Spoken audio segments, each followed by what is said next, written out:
showing on all screens. Sorry?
Good evening, everyone. Hello.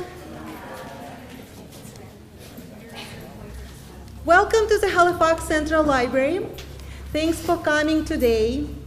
Your library is the launch point for growth, and because we offer a lot of resources, services, and programs for entrepreneurs, small business startups, and owners.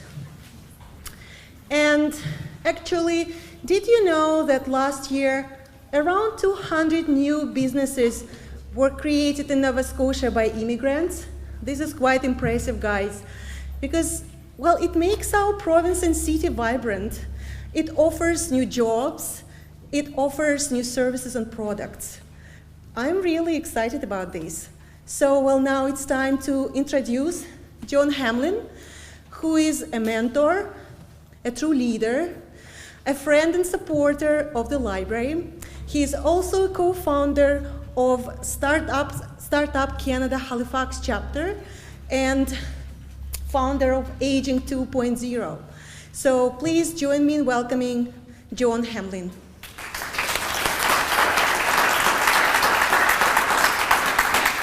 Good evening, everyone. Thank you very much for coming. I will say a few words after, but I don't want to hold up our mayor from saying his introductory remarks. So, Mayor Savage, please have your say, and don't hide behind the sign. You can go over there, Ed. Well, good evening, everybody. Is that good? Can you hear me? On, off, can you hear me? I'll go over there. Is that one? I'll go over there. Is it on? If that one works, I'll go there. Should work. It's working. Okay, is that? Okay, now we got something going on here. Well, good afternoon, everybody. It's my pleasure to be here. I am Mike, and I'm the mayor here in Halifax, and I am very pleased to be here. John, is my presentation loaded? No, just kidding. I didn't bring one. Just Don't start. I know you were working on stuff. I thought I'd just make your life easier. So I am happy to be here and happy to see all the folks who are here and meet some of the folks who are going to be talking to you today. I'm always excited when I get a call from John, and John will say, we've got this event, can you just come by for a few minutes and say hello? And I'm just so impressed with the work that John does and his organization. So John, buddy, keep it up. You know, you're one of those bright young people that we need in the city, so keep at it.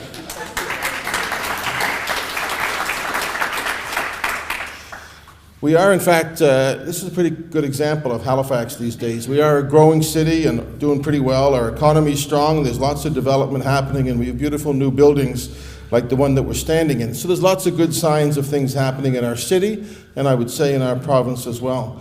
Today, what Halifax and Nova Scotia need more than anything else is people. To live, to work, to study, to invest, people. Immigration is critical to the economic success of Halifax and Nova Scotia, and it'll be the determinant of whether we can compete nationally and internationally. Last year, our city, and Robin is here from the partnership, our city adopted a 5-year economic strategy that aims to grow our population by 50,000 by 2021. By 2031, we want to be a city of 550,000. A big part of that means attracting people from outside of North America. Talent attraction and retention is our biggest shared priority, and we're doing okay. Population. We saw a 2% increase in population last year. Our per capita population growth outpaced most other cities, Montreal, Vancouver, Ottawa, Toronto, according to Stats Can. And this is what they call the mayor's favorite stat I'm about to give you. After many years of not having growth in key areas, demographic areas, 2 years ago, in the 25 to 39-year-old age bracket, Halifax grew by 2,600. And last year, oh, John's ordering something from Amazon. We got the Amazon bid, by the way. I don't know if you know that. We're getting Amazon here in Halifax. So 2 years ago, we grew by 2,600 in the 25 to 39-year-old bracket. And last year, we grew by 3,800. So that's great. I'm really proud to be a mayor of a city that celebrates, in particular, the cultural diversity. A city that is socially enriched by its increasingly vibrant mix of people, customs, and cultures.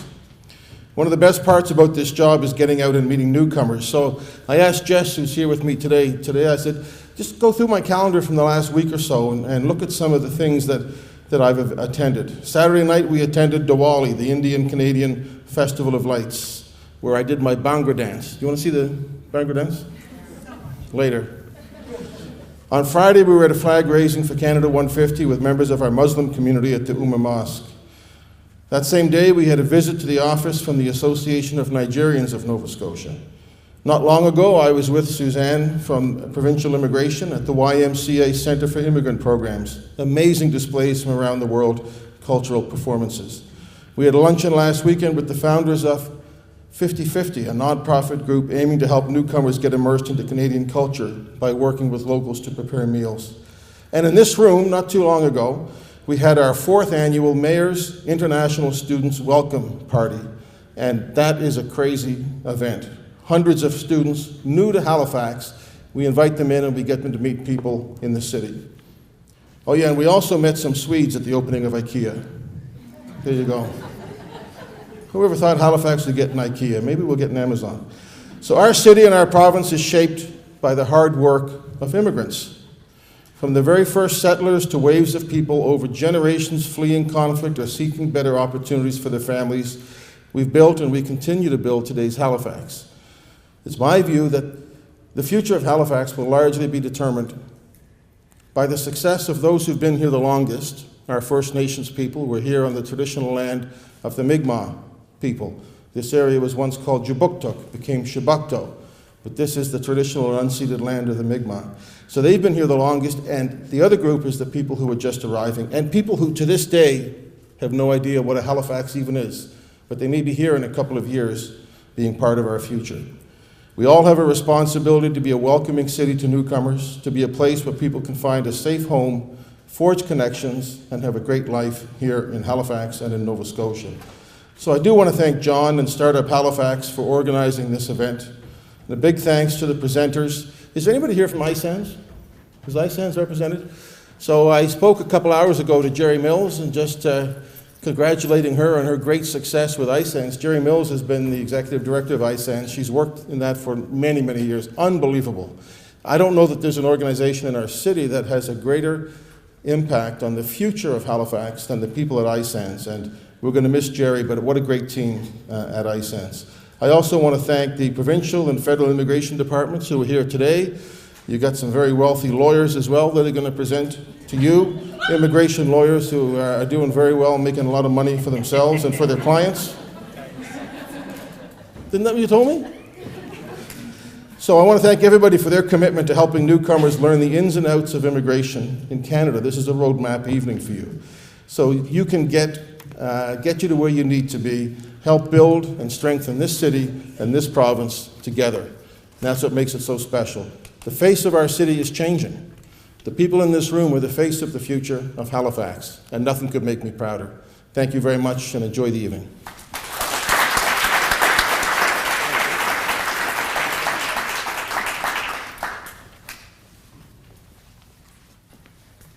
Thank you very much, Mr. Mayor.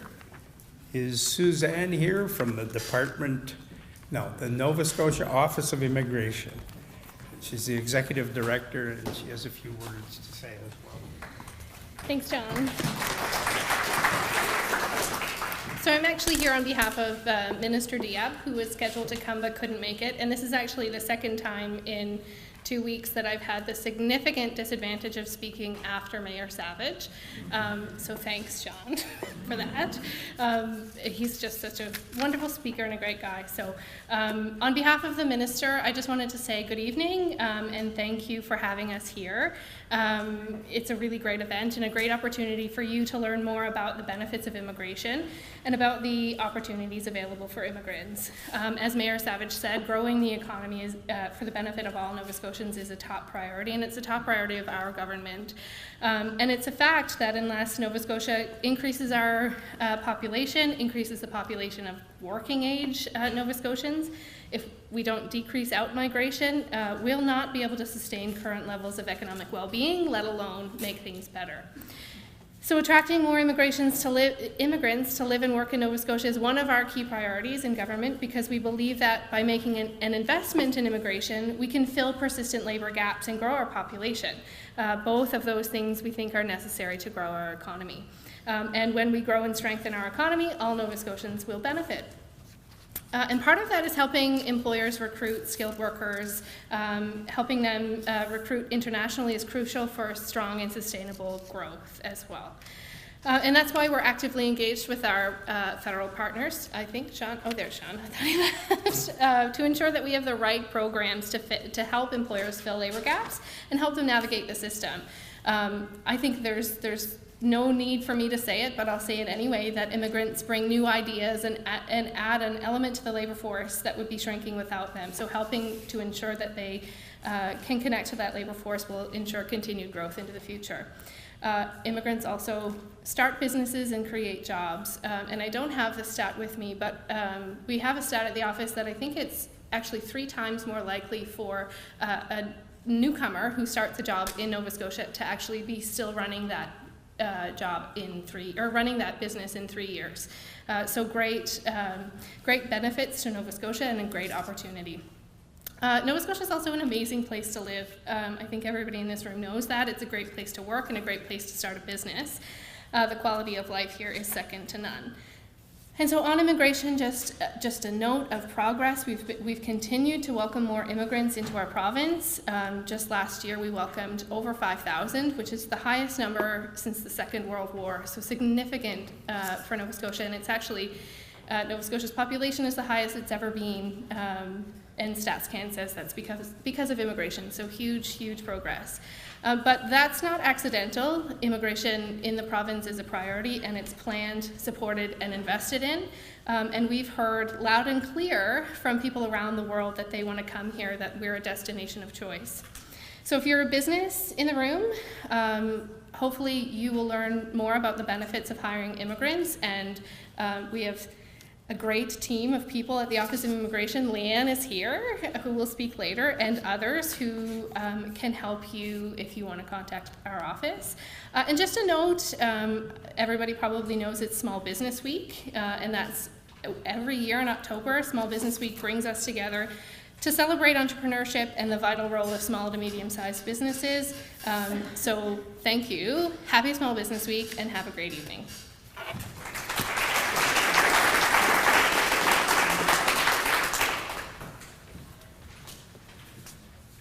Thank you very much.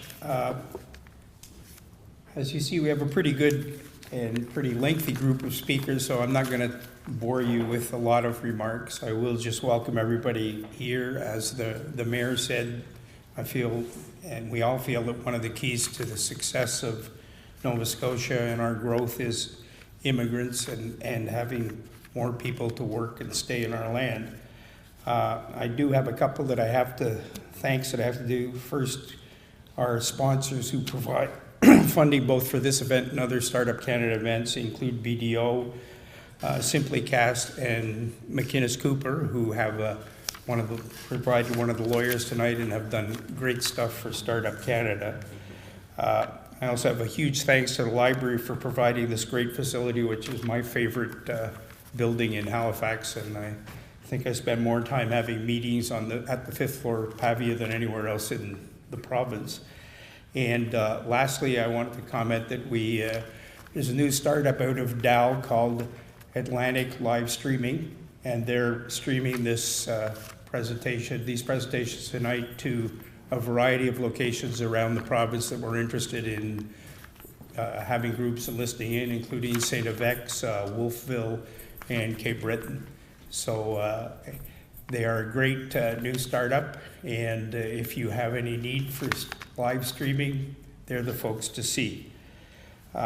One last thing, our next major event will be, may have a couple in December, smaller ones, but will be January 10th in the same location. And it will be another celebration of success where we're going to have 6 companies that have achieved traction and are startups that are growing. And when we did one earlier on in the year, we had so many on the list of startups that were doing well that we had more than enough for one event. So we're going to do another one. And I'm going to get off the stage now and move on to the first speakers, which are Sarah McGinnis from McGinnis Cooper, and after her will be Andrea Baldwin from E&Y Law.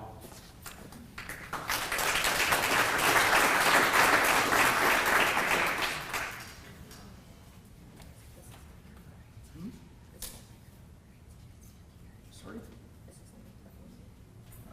I have no idea, actually. If you want, there's a clicker here if you want to stand over there. Or I know those 2 mics work.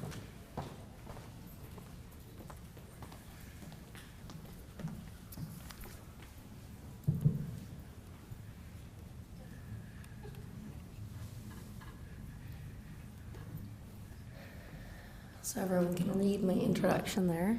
That's right. While John's setting that up,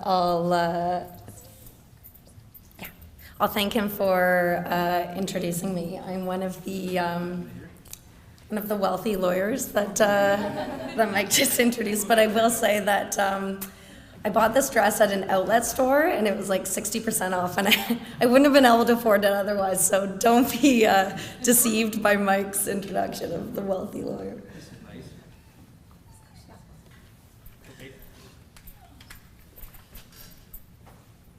Now we'll see if the clicker works.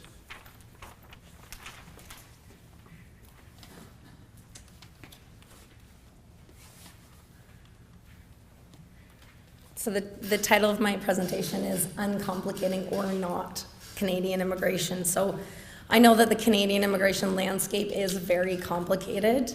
Andrea and I, as immigration lawyers, basically day in and day out, we try and figure it out, and it's still confusing. So I can only imagine how people who have other full-time jobs and are trying to figure out, just how to maintain legal status, how complicated it is.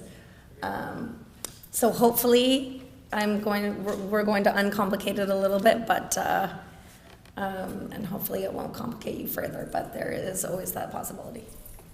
Awesome. Press that. Okay, great. So there are a number of speakers here today that are going to talk in detail about certain immigration programs and routes, and hopefully uncomplicate those. So Andrea and I thought it'd be helpful to provide more of an overview of all the immigration options available, and show you where each of the programs fit into the grand immigration scheme. It's important to be aware of all your options so that you know when you're applying for a certain route which one is best for you.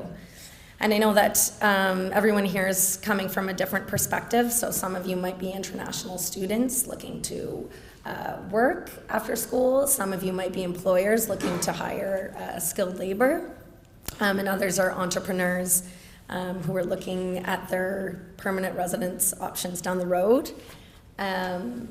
And if you don't fit into one of those categories, then you might not find my presentation all that interesting, but I'm sure someone here will touch on things that are relevant for you.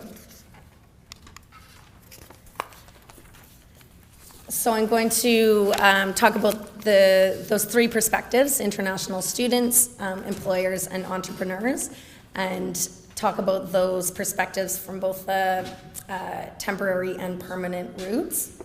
So I'm going to start with international students, and temporary options available for immigration. So the first option is study permits. And some of you might be here as international students studying, so obviously you've already figured out how to obtain a study permit. And if you're here as an international student and you don't have a study permit, then you might be studying illegally, so come talk to us after if that hasn't already been obtained. So while you're studying, you might start thinking about wanting to work in Canada after. So the postgrad work permit is an option that's available to you. However, you want to be sure early on that you qualify for a postgrad work permit and that you're meeting all the requirements. We have seen people realize kind of too late in the game that whatever requirement is of the postgrad work permit program they didn't meet. So Andrea's going to talk a little bit more about what those requirements are and how to make sure you meet them. And then another option available for not only students but young workers is the International Experience Canada work permits. And Andrea's going to talk about those in more detail as well. So those are a few of your temporary options as students. And then once you start to think about your options for permanent residence, there are a few options available. The first is the Express Entry system. So this is, the Express Entry is an online points-based system where candidates submit a profile, and if you qualify in one of the categories and you have a sufficient number of points, you'll receive an invitation to apply for permanent residence. So here are a few of the categories that points are given for in the Express Entry system. Age is a huge factor in Express Entry, so the most points are given for the youngest applicants, and every year that you age, you are given decreasing number of points. And this is a really important factor for this system because it's based on your potential to contribute to the economy, and the more years you have that potential, the more points you get. So I'm like almost over the hill, I think, for this point. So it really like targets young people and decreasing amount of points as you go up. So it's great for students just graduating who are younger. Education is another factor, and there are additional points given for students who have Canadian education. Language ability, both English, and additional points are given for French language ability. Work experience, and this can be both foreign and Canadian work experience. And then finally, additional points can be gained if you have Canadian family members. And I know that one of the speakers is talking more about that program. Another option for permanent residence is the Nova Scotia nominee program. This is a provincial program that attracts skilled immigrants to the province whose skills and experience match with the province's labor needs. So there are currently 5 streams available in Nova Scotia. And I'm going to talk about 3 of the streams that might be more relevant for students. So the first is the skilled worker stream. So the most important precondition for this stream is that you must have a full-time permanent job offer from a Nova Scotia employer. And this stream is driven by the employer, so it's designed to allow them to fill positions for which they have a shortage. And it's kind of a 2-part application by both the employee and employer. So both the employee and employer must be participating in this program for PR. And then there are 2 streams which are part of the Express Entry system, the Nova Scotia Experience and Nova Scotia Demand streams. And if you receive a nomination under one of these streams, it will give you an additional 600 points to add to your express entry profile. So it essentially guarantees you an invitation to apply under the program.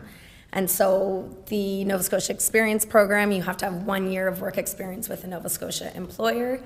And the Demand Program has to be open at the time you apply. It open and closes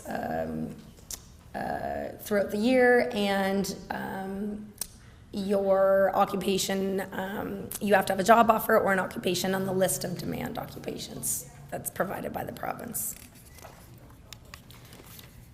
Another option for permanent residents is the Atlantic Immigration Pilot Program. So this is a recent program that was developed by the government. So over the next 3 years, it opens up 2,000 more spots for the Atlantic provinces to attract skilled immigrants.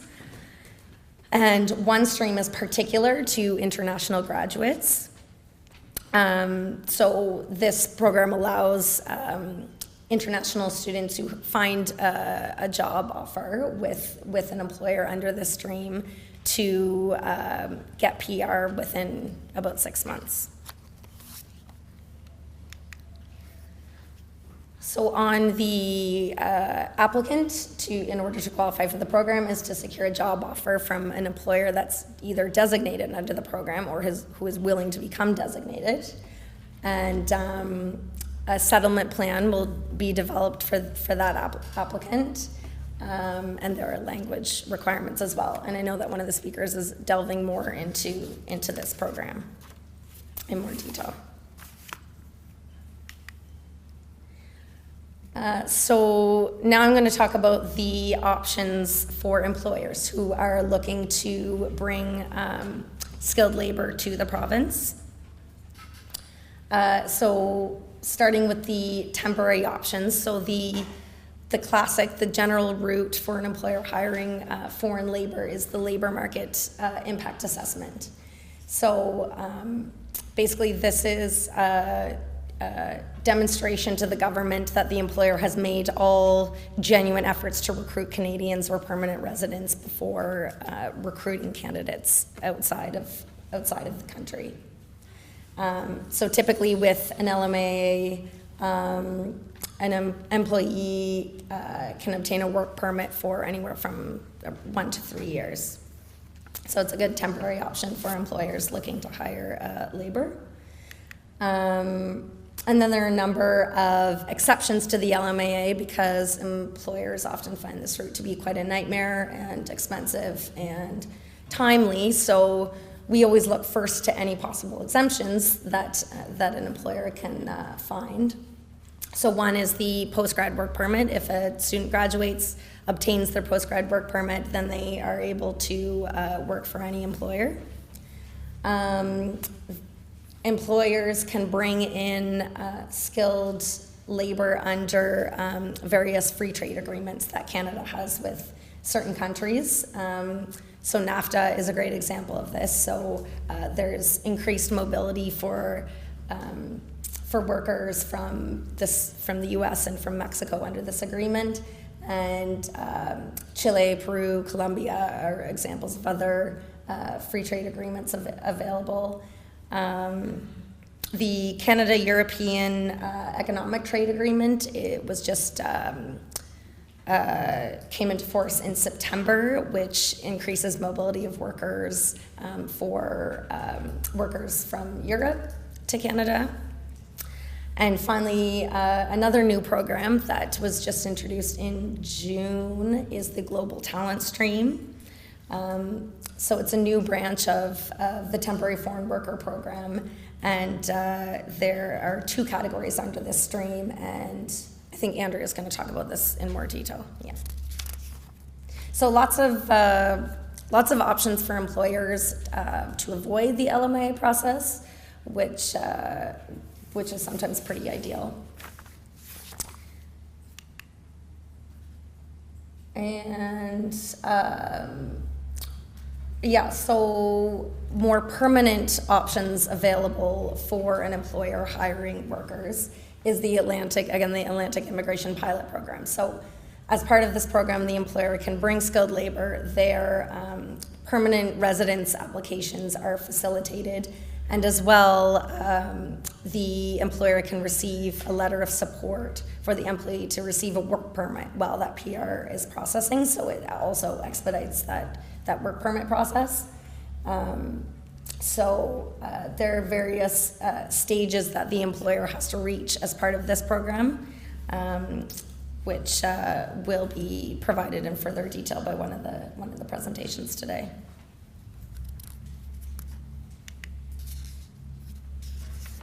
And another permanent residence option for employers hiring skilled workers is the nominee program. So similar to the Atlantic Immigration Pilot Program, it's a permanent residence application that the province will provide a letter of support to expedite the work permit while the PR application is processing. And finally, the entrepreneurs. So there are various temporary options and more permanent options available for entrepreneurs. And I'm just going to highlight these, and then Andrea's going to go into detail for you. So a temporary option for an entrepreneur is also to do an LMIA application as an owner or operator of a company. So you have to be a majority shareholder of your company to apply under this program. And you have to be integral and fully involved in the day-to-day operations of the company. The government does look for the potential of the company to create jobs for Canadians and PRs, so it looks for the potential for you to be growing the company and hiring. A short-term work permit will be obtained under the owner-operator LMIA. And then Andrea's going to go into detail into some more temporary options for entrepreneurs. There's options for investors, entrepreneurs that are creating significant benefits for the Canadian economy, and some others that she'll go into detail for you. And then there are a few permanent residence options available for entrepreneurs. So typically, the other provincial nomination programs, you require a job offer from an employer to qualify. So these ones, obviously, you don't need a job offer as an entrepreneur. So there's the entrepreneur stream, which targets experienced business owners or senior business managers who want to come to Nova Scotia to start or buy an existing business. There's the international graduate entrepreneur stream. So recent grads of a Nova Scotia university can start a business or buy an existing business, operate that business for a year, and then can apply to this provincial nominee program for permanent residence. And I think that's all I have. Yeah. And then two other options for permanent residence for entrepreneurs. The Startup Visa Program, which you'll learn more about shortly, and Express Entry is also available. So that's really it, without me stepping on anyone else's toes. And I think we're going to take questions at the end, so if anyone has any questions, I'd be happy to answer. Thank you very much.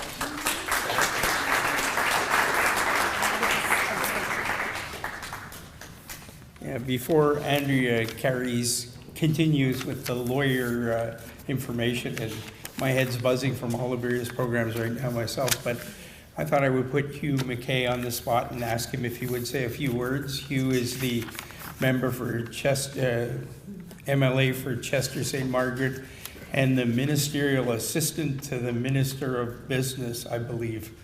I think I got the title right, and since he was here and is a big advocate of entrepreneurship and immigration, I figured I'd let him say something. Well, thank you, John. And I think you got it all right, so that was pretty good to ad-lib. I'd just like to bring Some welcoming comments from Premier Stephen McNeil, from the Minister of Business, Jeff McClellan, and also from Nova Scotia's Minister of Immigration, Lena Diab, who was here at the last startup, but unfortunately could not attend today. And I guess the message is that Nova Scotia is really trying to open up for business in all ways, both for the homegrown and for the immigration. And we set a record in Nova Scotia for immigration last year. We're open for immigration, we're encouraging immigration, and we're encouraging immigration that ties into business. And Nova Scotia is open for business, and two of the keys for it is entrepreneurship and innovation. Those are our two key foundations, and we certainly look for working with you on those. We're glad you're coming out to programs like this. We're delighted that things like Startup Halifax are here for our population, our new population, to come and get some experience and network. So thank you for being here tonight. Keep working, keep learning, keep innovating, and we'll be there for you from the government of Nova Scotia. Thank you. And I'll be around later as well.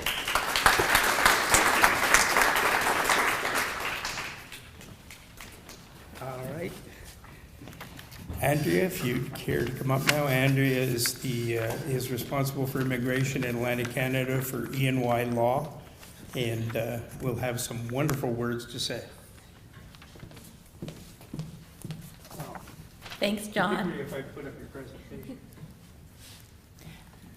I'm going to do a few surveys in the meantime. But John, I know there's a lot of speakers tonight, and so I sometimes am known to talk a lot. So when you're sitting down there, will you be sure to give me the hook or let me know if I'm eating up my 15 minutes? Hi, everyone. Thanks for coming. It's an exciting time in Canada and in Nova Scotia to be in the immigration business. It certainly is for me, particularly because, as we just heard, Canada and Nova Scotia is more open to immigration, and it's unbelievable. It's really exciting to see all of the new programs and changes that we've seen recently. So just to help me contextualize my comments tonight, I'm curious, just a show of hands, how many of you are international students? Wow. Great. Do we have any employers in the room who either are currently employing foreign workers or who are looking for opportunities? Great. And do we have anybody involved in the startup community who is either a startup or thinking of getting involved in a business? Great. Okay, that's helpful. And so Sarah gave you a lovely review of many of the immigration options open to people, both on the temporary side and the permanent side.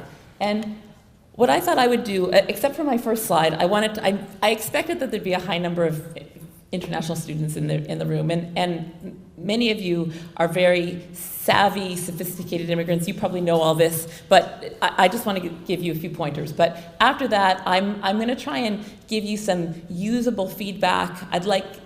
Not every immigration program is built the same, and when we hear them introduced by the government with much fanfare, sometimes it's hard to distinguish which one might be more applicable to a certain situation. So let's talk about some tips for students, and then we'll do a bit of a compare and contrast exercise. So those of you in the room with study permits, I don't know if you've looked at them since they were issued to you when you arrived in Halifax or wherever you first arrived in Canada. Make sure you review them. Look and see what the conditions are, and what institution is listed on them, if any. These days it often just says designated learning institution. But the reason I want to make sure you are aware of what the remarks on your study permit is, we don't want it to come back and haunt you down the road when you want to extend your study permit or you want to convert and become a foreign worker on a postgrad work permit. But the two most important things for you to be aware of is that you need to be stay enrolled at a designated learning institution, and you have to remain actively studying. And if you want to work either on campus or off campus, which luckily you can now do without an off-campus work permit. When I started in this business, not that many years ago, a separate application was needed. You had to apply for an off-campus work permit.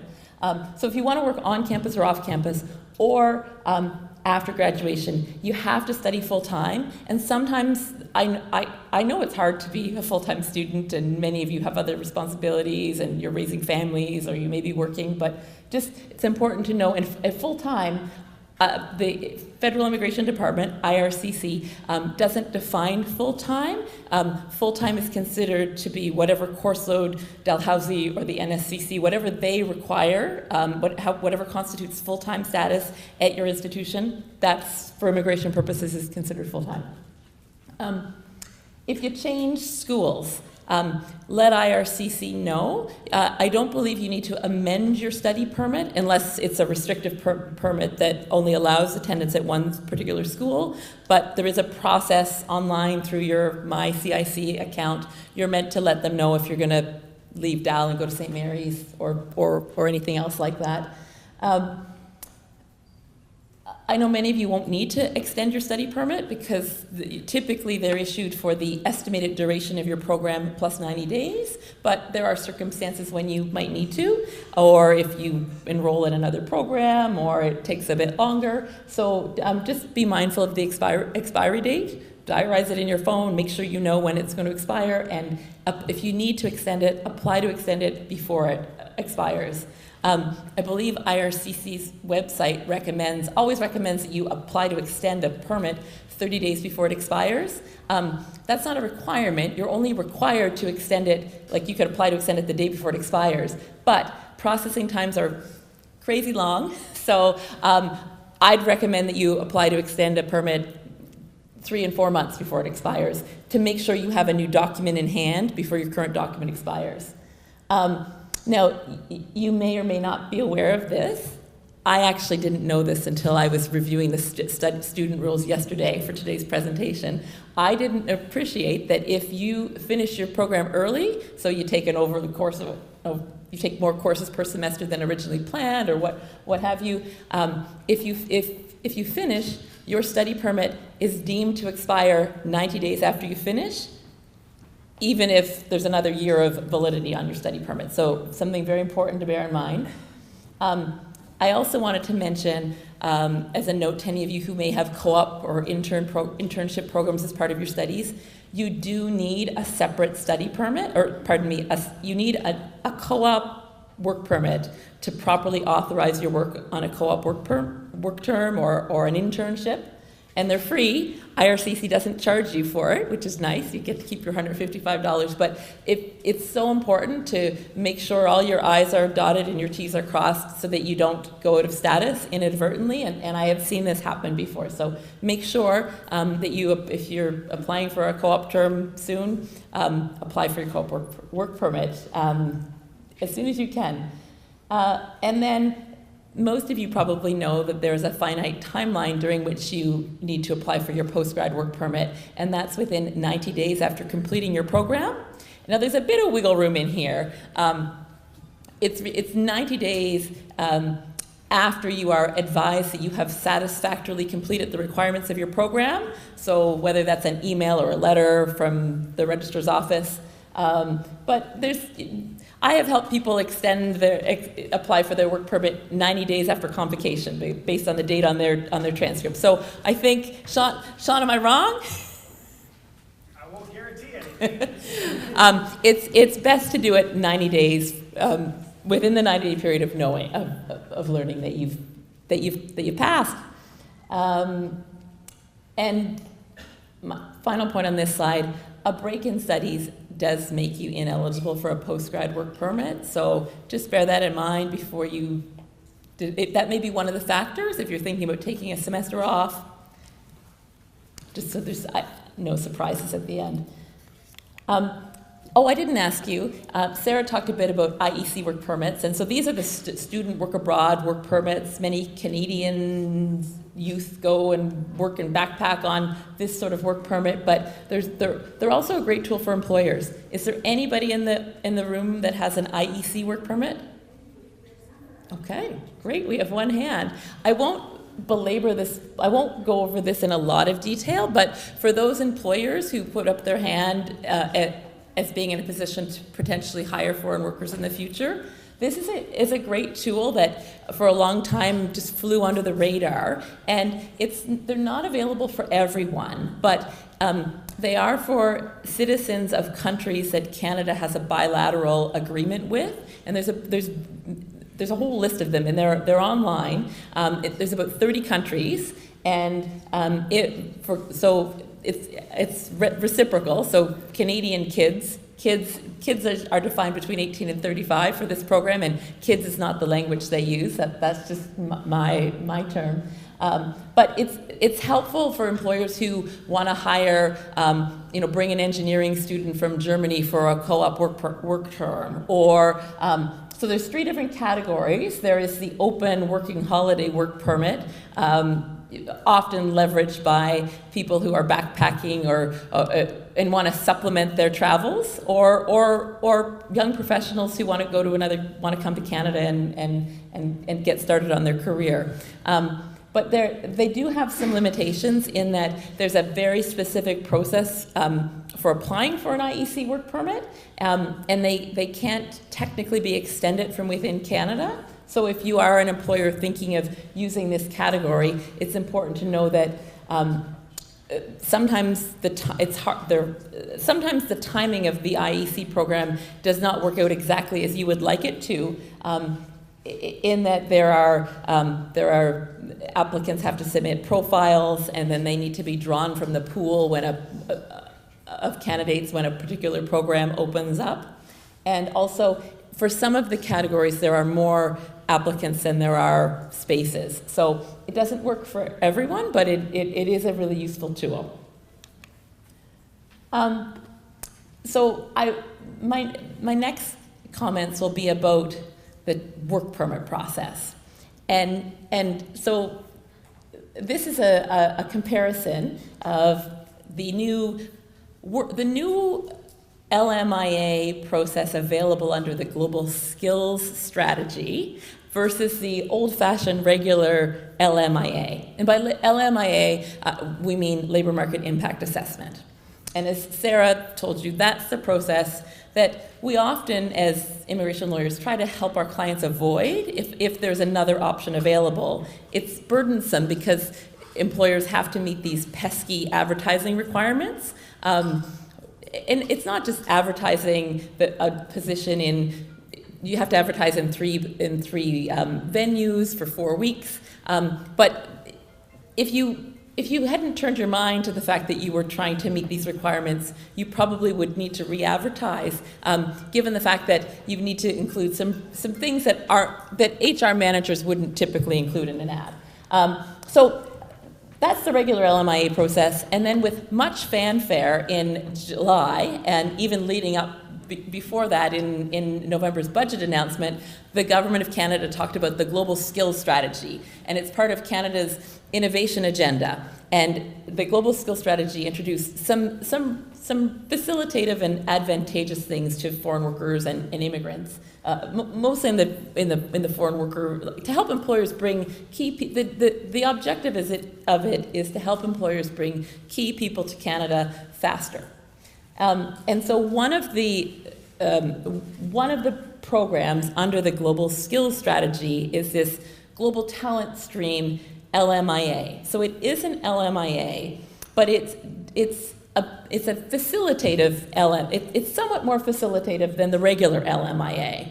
But the reason I have both of them up on this screen is I wanted to emphasize for you that, in certain circumstances, the old LMIA process is advantageous. And some employers that we work with, after we tell them about the Global Talent Stream, say, no thanks, I'm going to go the old route. And so why? The benefit, there's a lot of benefits under the Global Talent Stream. There's softer recruitment requirements. So Sean would tell you still have to recruit, but there's an acceptance that the employers who are wanting to use the Global Talent Stream are filling positions that are really key to growth in Canada. So I guess I should back up and say, and just explain that the Global Talent Stream is really meant for innovative employers who are in scale-up mode, which is why I thought it would be appropriate to speak about this at a startup event, who are in scale-up mode and who are really in need of unique and specialized talent, and who are referred to the program by a DRP, a designated referral partner. And there's a whole list of designated referral partners across Canada. Many of them are like tech industry associations. One of the designated referral partners that for Atlantic Canada is ACOA, the Atlantic Canada Opportunities Agency. So one of the ways to access Global Talent Stream is to be a unique, to be an innovative company that's scaling up. You need unique and specialized talent, and you get a referral by ACOA or one of the other designated referral partners. Or you could bypass all of that if you're a company probably in the ICT or STEM space, and you need to hire somebody, you need to fill a position that's on what we call the Global Talent Occupation List. I didn't include the list here, but there's 11 jobs listed. Design, I'm not an IT expert. Digital media positions, IT software engineers, that sort of thing. So if an employer wants to hire somebody on that, a foreign national, for a job on that list, then they have the option of using the Global Talent Stream LMIA. You get faster service. Your LMIA application is processed in 10 days. You also get access to, I've used a lot of acronyms to squeeze a lot of information into a few slides. You get access to a designated service channel, which is like an account manager, a concierge service, which is really remarkable and represents a new trend that we've started to see this year from federal immigration departments, which is great. You also, once you have your Global Talent Stream LMIA, so that the LMIA is the employer-driven portion, then you give the LMIA to the prospective foreign national that you want to hire, and they get priority work permit processing. Their work permit will be processed in 10 days. Now, that's if they need to apply for it overseas or through an online process. As many of you may be aware, some folks can apply for work permits at the border, at the port of entry, and that would be individuals who don't require visas to come to Canada. So for non-visa requiring individuals, this priority work permit processing really isn't a factor. So there's all that, there's good stuff, but what you need to be aware of is there's a labor market benefits plan requirement that is, some might say burdensome.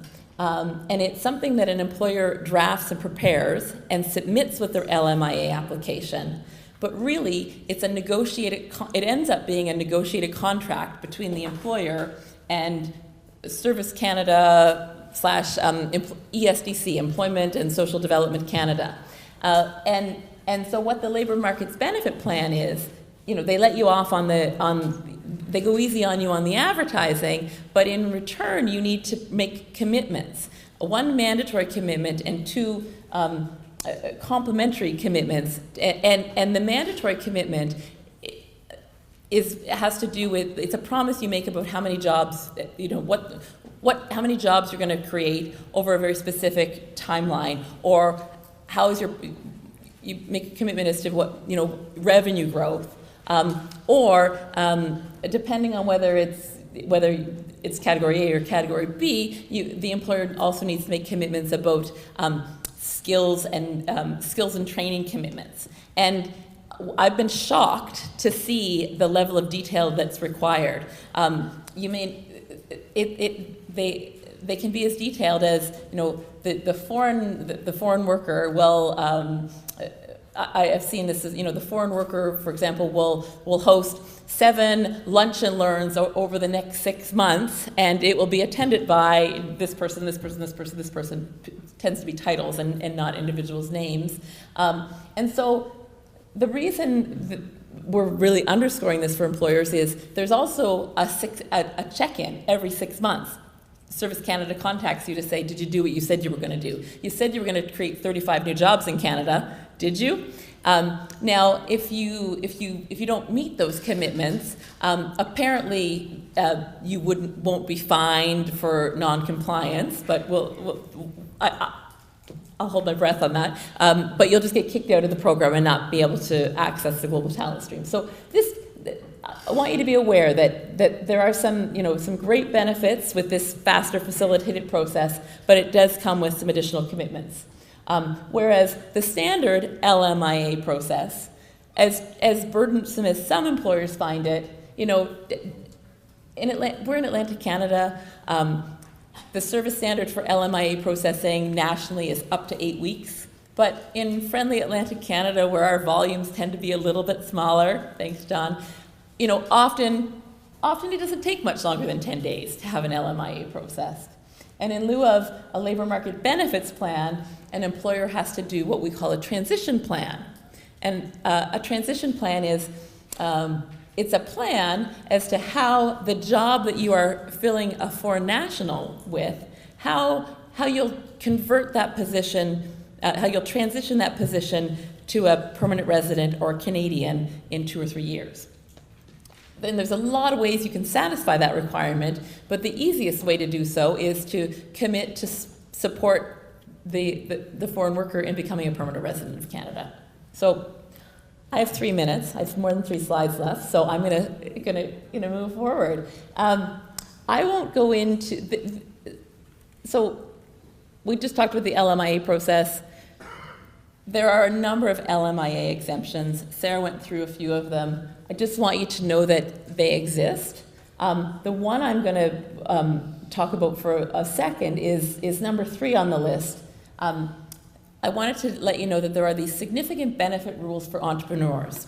They've always existed, but about 6 weeks ago, maybe a little bit earlier than that, IRCC reissued its written policy on this work permit category with much more detail, clarifying that this program is alive and well and available for entrepreneurs. And I think it really signals that for the first time in a long time, Canada wants to attract entrepreneurs. And so what you need to know about significant benefit is it's written in the Immigration and Refugee Protection Regulations that individuals whose employment in Canada will create or maintain a significant economic, social, or cultural benefit for Canadians and permanent residents can be issued an LMIA exempt work permit. And we use that as a tool in many cases, but this new policy directive I've mentioned really highlights that for applicants, for people who want to come and start a business or buy a business in Canada, and where they're going to be offering unique services, or there's a clear business plan that will create economic stimulus and jobs. There's a new work permit category open. It's not new, but I feel like it's been reinvigorated and it's exciting. And then under NAFTA, the North American Free Trade Agreement, which still exists, we don't know how much longer it will exist, and then CETA, our new agreement with the European Union, does offer, as Sarah mentioned, they both offer work permit categories for investors. So that's good news as well. You've heard a lot about the Atlantic Immigration Pilot already, and you're going to hear a lot more. So the only thing I'm going to say about it is it's not for everybody. It's a great program. It's very exciting. But recently I talked to an employer who said, I'm so excited, Andrea. I just got endorsed, and he'd gone through all the steps. And he said, now I want to talk to you about the individual, my employee, who I want you to help me put through this program. and he studied in Toronto, and he's only been working for them for 4 months. And so there's solutions for him. It's just not the Atlantic Immigration Pilot right now. The other thing to be mindful of, and this is my last slide, John, and I'm not going to go through it in detail at all, but Sarah mentioned the express entry system. The express entry system is used to submit most of the economic permanent resident applications in Canada, including applications under the Canadian Experience Class and the Federal Skilled Worker Program, also the Federal Trades Program, and some provincial nominee programs that I know Leanne is going to talk to you about in a few minutes. What you need to know about is the Canadian Experience Class program has an explicit prohibition against self-employment. So to immigrate to Canada permanently through the Canadian Experience Class, you have to, when it first was introduced, it was the easiest program out there. It was great. It still is great. It's just a little bit harder to access now that express entry has been introduced. But basically, you need to have a certain level of language skills. You need to have 12 months of Canadian experience. But if that Canadian experience is in any way resembles self-employment, for example, if you are a doctor, and you're not, so many doctors in Nova Scotia, as you've been hearing a lot lately, are self-employed. If you are work in the professional services, if you're a partner at a law firm or accounting firm, you may not be an employee. And so you would be precluded in most cases from accessing the CEC program and would need to look at other programs. So that. I'll conclude my remarks, and I'll look forward to speaking to some of you during the question period.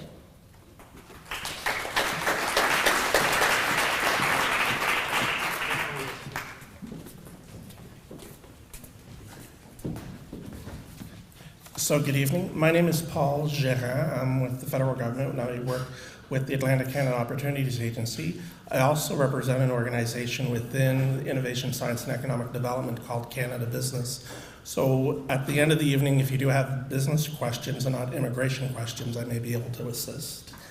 Our next speaker is Mackenzie Keller, and she will talk to you about the Startup Visa Program, and she works with InnovaCorp. Thank you.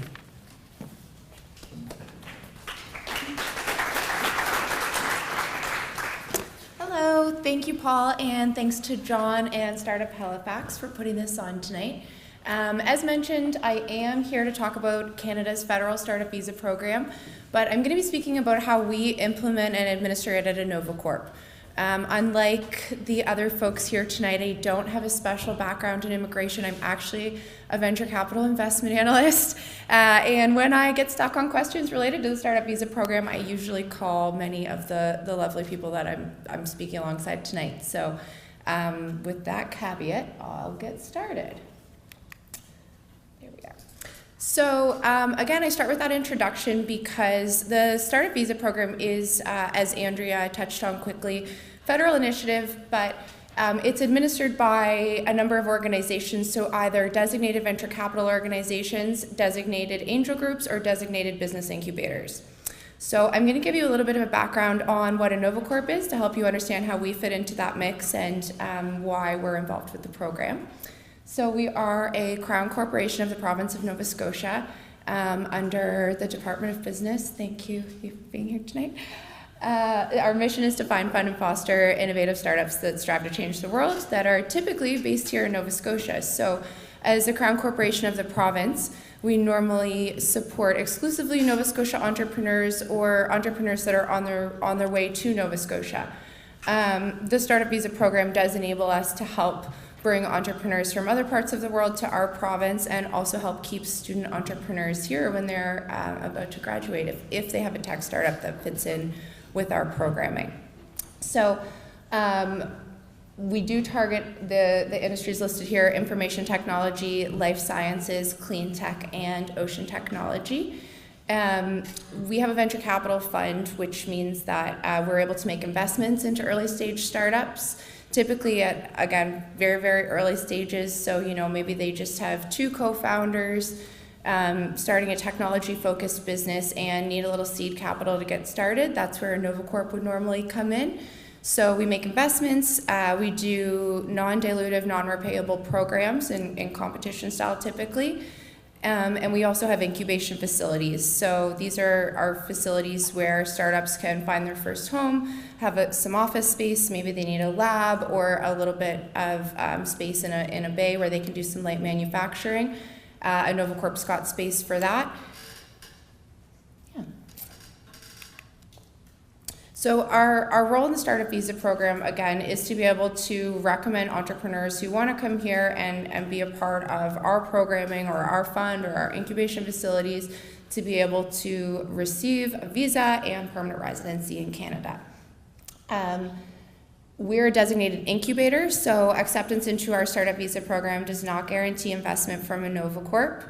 It does, however, guarantee support in a number of different ways, which I'll talk about in just a moment.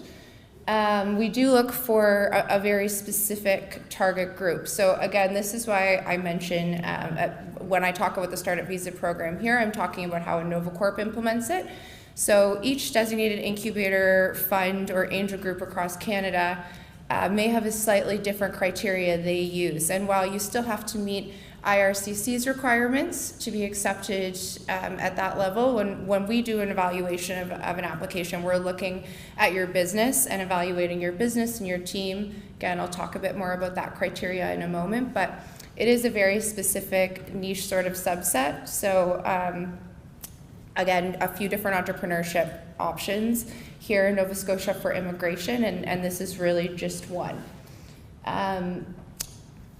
So a quick rundown, I guess. We look at persuasive value proposition, the size of the market, the team, competitive barrier to entry, and your plan to get to market. If you are qualified and a NovaCorp decides to accept you, we then start a bit of a due diligence process, and ultimately what we would provide you with is a letter of support, space in one of our incubation facilities, and your commitment certificate that goes with your application through to IRCC. So again, just a quick rundown of our process. You'd email me or the Startup Visa application, check out our website online. One way or another, you'd inquire with us. We do a quick pre-screening just to make sure that you are a fit within that target market of ours. Again, the key sectors we cover, and that you meet our minimum requirements. We then send along an application form. If we think you're a good fit, I would be evaluating that along with my internal review team. We then conduct an interview, the due diligence process if you're approved based on the interview, and then you would begin your application with IRCC. Once the whole package is put together, there's about an 8 to 12 month wait while you would wait to receive your visa, and then we begin the relocation process. Quick overview again of the lens that we use. So this is a NovaCorp standard criteria for everything we do, from our programs to investments. Again, that early stage, the team, market size, competition, and execution. We will mention that also for the Startup Visa program, we require that entrepreneurs or startups have at least a working prototype. And we are looking for companies that are a bit further along, so sort of just before the stage that we would typically invest. I guess if you're to look at our programming, some of the non-dilutive programs we have are designed to support technology development, even at the earliest stages in the lab or while technology is still working towards proof of concept. So that wouldn't apply for this program. We look for companies that are a little bit closer to investment readiness.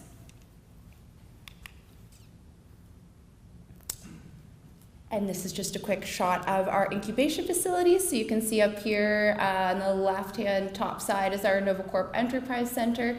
This is home to many life sciences startups. It's right on the medical campus at Dalhousie. It's a great location, close to lots of different things for life sciences startups. On the other side, we see the Technology Innovation Center, home to clean tech startups.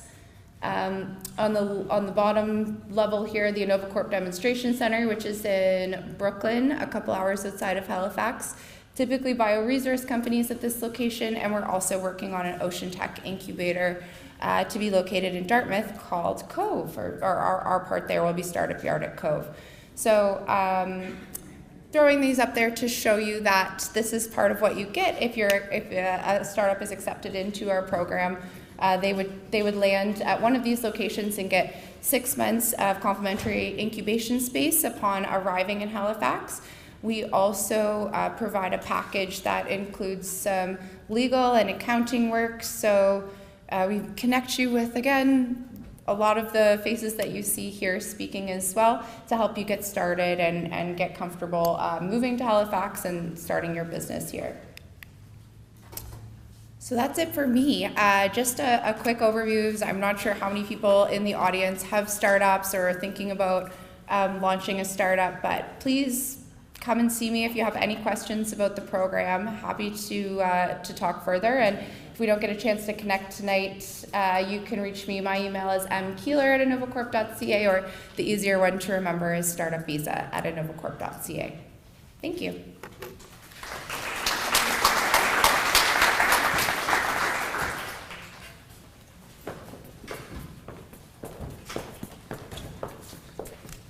Thank you very much.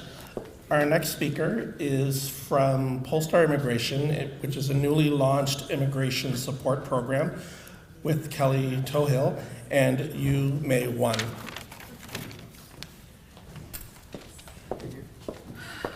Hi guys. So I'm deeply into immigration. I find immigration fascinating. This has been really interesting, but I kind of feel like my head's about to explode. Anybody else share that? No? Everybody's retained every single line of every slide? So I'm going to give you a bit more, a broader view. So my plan, because I'm actually going to be asking you some questions, I'm hoping to get some information from you guys as well. My plan, I was sneaky, I believe in bribing people, was I brought a box of chocolates. My plan was anybody who was brave enough to answer a question would get a chocolate. Didn't matter if the answer was right or wrong. I now realize that standing back here, my aim would have to be so good that it would be unfortunate. So I thought maybe at this point we could just start passing those chocolates out and it will inspire everyone. See, they're unopened, they're sealed. Quality Streets. And it would inspire everyone to actually answer the questions when I ask them. So maybe you would just pass that tin around rather than me trying to show off my non-existent baseball skills. So I know that you were already asked how many international students were in the audience, but I had my back to you and I couldn't tell. So how many international students are in the audience? Excellent. Cool. May, can we have the Chinese version of that one? Should be the first. Yeah, cool. So my name is Kelly Tohill. I am primarily a journalist. I am a professor of journalism at the University of King's College. I'm also a regulated Canadian immigration consultant, and I am founder of Polestar Immigration Research. So my focus is really on making sure that international students have the quality information they need to realize their Canadian dreams, whatever those happen to be, and they are all different.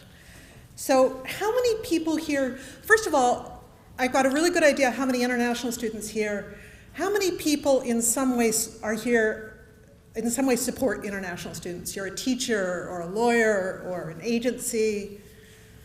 Okay, so pretty significant part of the audience. So how many people are thinking about maybe staying in Canada when your studies are done? Okay, that I don't have to rewrite all of this. So I'm sure you're all keeners, right? That's why you're here. So you've already done a bunch of research. So you know that the common route is you get your degree or diploma, you work, you apply for permanent residence, and you may then eventually want to become citizens. And you probably know that being a permanent resident and a citizen are two different things. So I just want to lay basic foundation, which sometimes gets skipped. there are 3 basic ways to become a permanent resident. Does anybody know what the 3 general ways are? Kind of a technical question. One is getting sponsored by a family member, usually a spouse. If you're young, sometimes a parent. Another way is if you need protection, you can't go back to your home country for some reason, so refugees or protected people. And the third way is as an economic immigrant. So most of you will be looking at economic immigration paths. So economic immigration programs are designed to recruit immigrants that Canada needs to grow their economy, right? It's about what's good for Canada. But different parts of Canada need different things. So there are all sorts of different economic immigration programs across Canada. So I know it's scary to talk in a big auditorium, but anybody, and I'm not counting caregiver programs. Those are programs for people who come in to take care of children or the elderly. Anybody have any idea how many economic programs there are across Canada? And I didn't count Quebec today. Anybody? 5? 10? I'm hearing 14. Did somebody say 14? 17? Okay, it's more than that, more than 17? 50? Okay, it's actually more than 50. Any other guesses? Oh, I see Lou's here. You could be throwing chocolate too. Lou also works with us, as well as Young Mei Wei. So the actual number, I have in here somewhere, because I looked it up this morning, because this changes all the time. So as of this morning, not including Quebec, there were 78 economic immigration programs across Canada. Any guesses how many of those programs Nova Scotia graduates were eligible for? I didn't know this until about 2 o'clock this afternoon, so no particular reason that you would. 68. So all but 10 of them. So those programs vary a lot. They have different language requirements, different work requirements, different processing times. Some of them accept candidates with IELTS scores as low as 3.5 in certain categories. And some, so they change a lot. Even Express Entry, which is the dominant program, gets tinkered with all the time to adjust to what Canada needs. Last year, it was made much better for international students. Yay. So more than half of the international students who come to Canada want to stay here, and only about 20% of them, at least the research that I've seen, actually manage to do so. In some cases, in many cases, I suspect, there was a program that was ideal for those students and it was difficult for them to discover it. So how many of you think that you're eligible for provincial nominee programs in Ontario?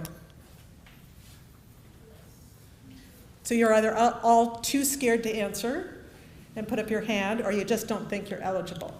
They're unwrapping their chocolate. What? They're unwrapping their chocolate. They're unwrapping the chocolates, right. Too busy chewing. Yes, you are.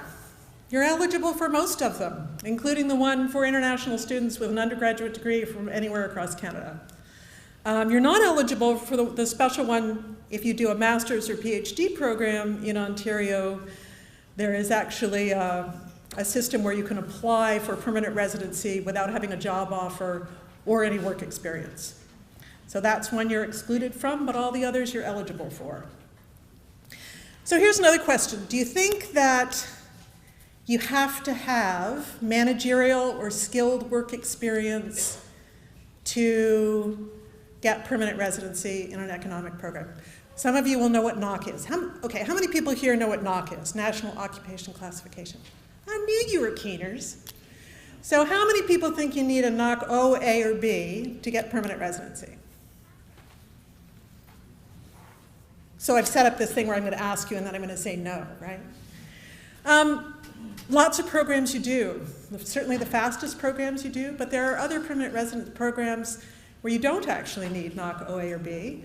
There are other parts of the country that need things like truck drivers and people to clean hotels where they've actually set up a permanent residence program for people who have really entry-level work. Most of us are not really keen on doing that entry-level work, but it's also pretty hard for new graduates from anywhere to get managerial and skilled work. So Polestar. So what are we? We're something sort of in between everything else here today. We help people plan immigration. We also help students. We are focused really solely on the international students and their needs. We also help students who don't have access to one of the excellent international centers that they have at Dalhousie and other universities. Not all students have access to those. So we do three things. We provide information, we provide news about when things change, and to a limited degree, we provide help. So can you put up the compare table, Meg? Thanks.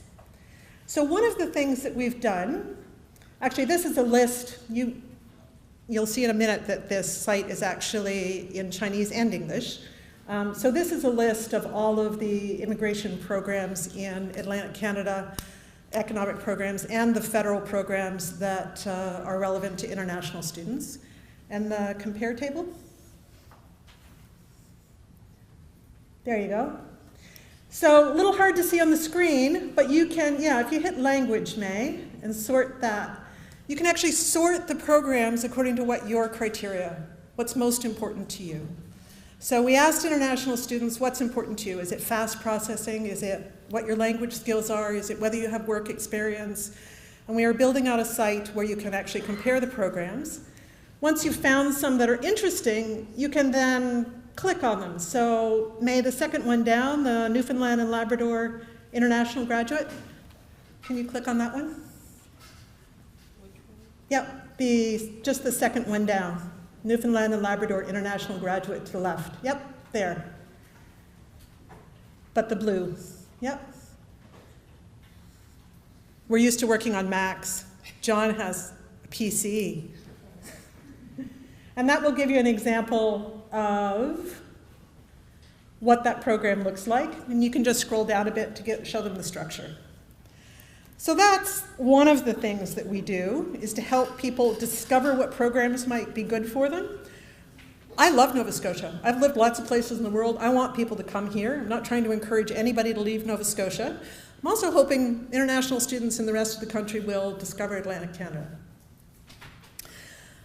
So you could actually see in the last slide on the compare program that this particular Newfoundland program for international students allows applicants with IELTS scores as low as 3.5 and also without work experience if they have a Newfoundland degree or minimum work experience if they're from someplace else. So immigration laws and regulations are constantly changing.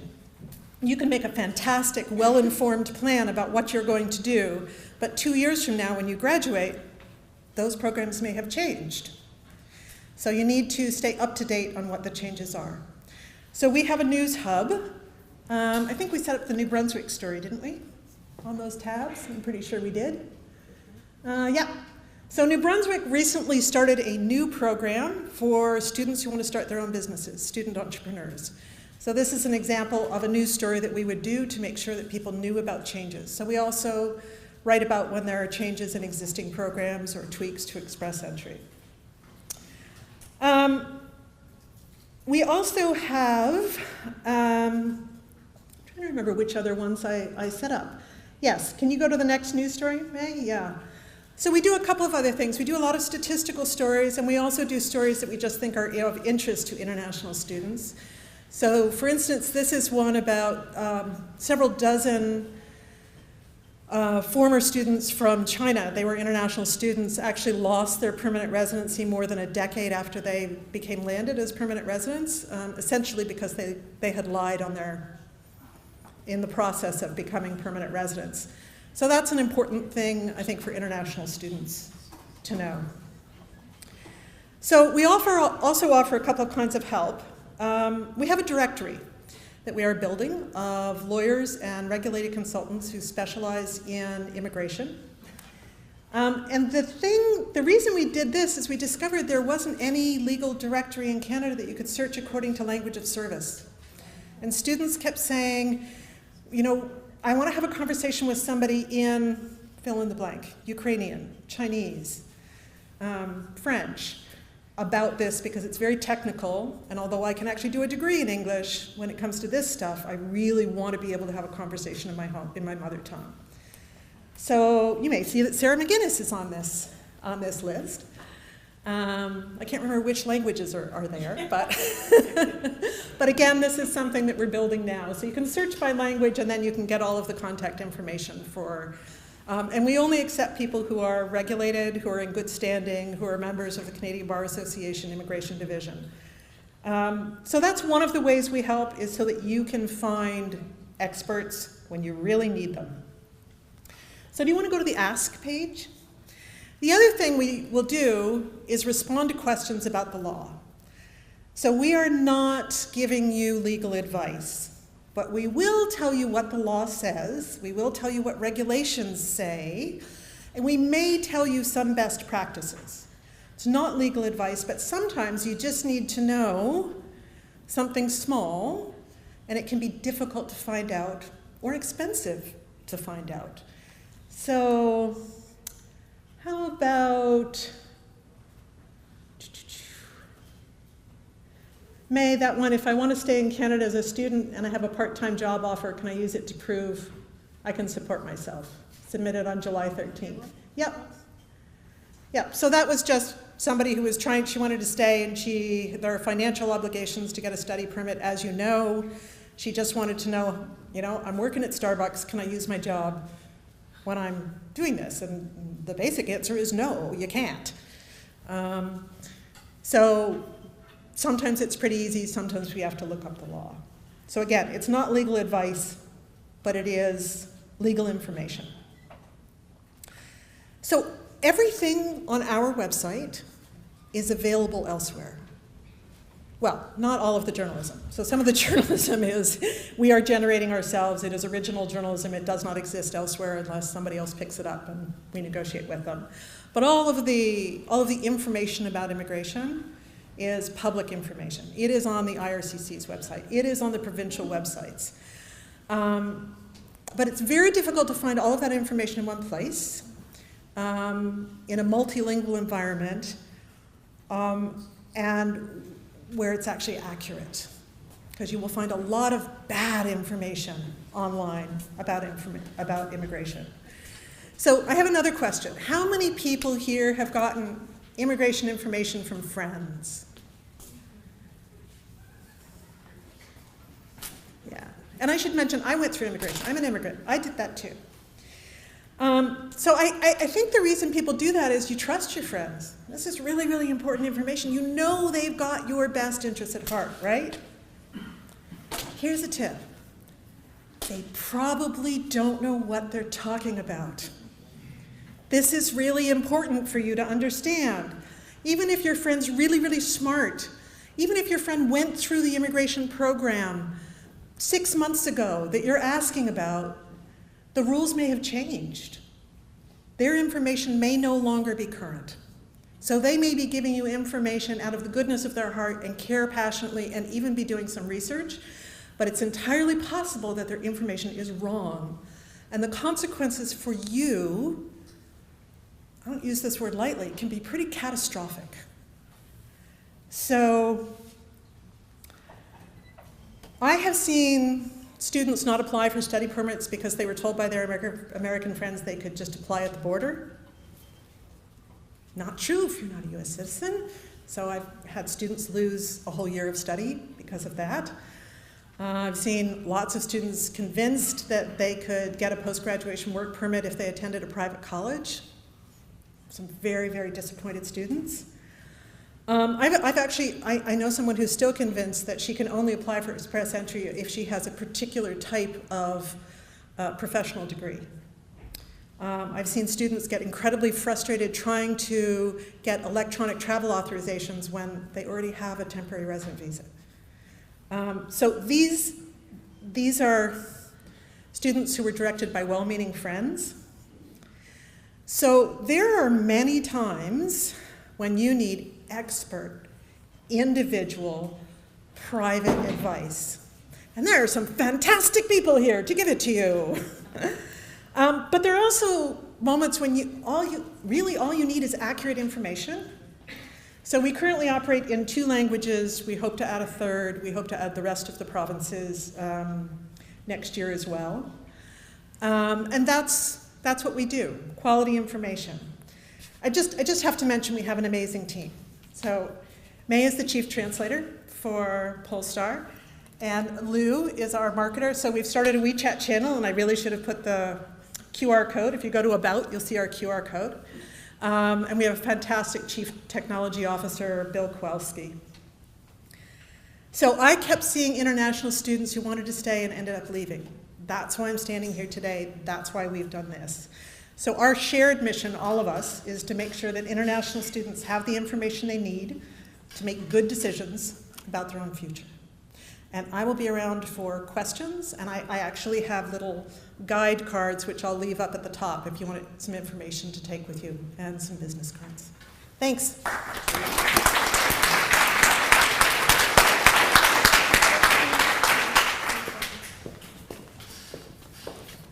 Thank you. We will now have a representative from the Nova Scotia Office of Immigration, and they'll talk about the Express Entry programs and the New Atlantic Immigration Pilot Program. Please welcome Leanne Bartlett.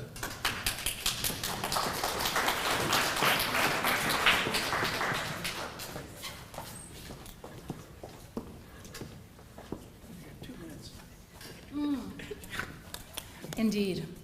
So I am going to be shorter than I expected. Some of what is in my presentation was actually already covered tonight. I will emphasize some things as I go through.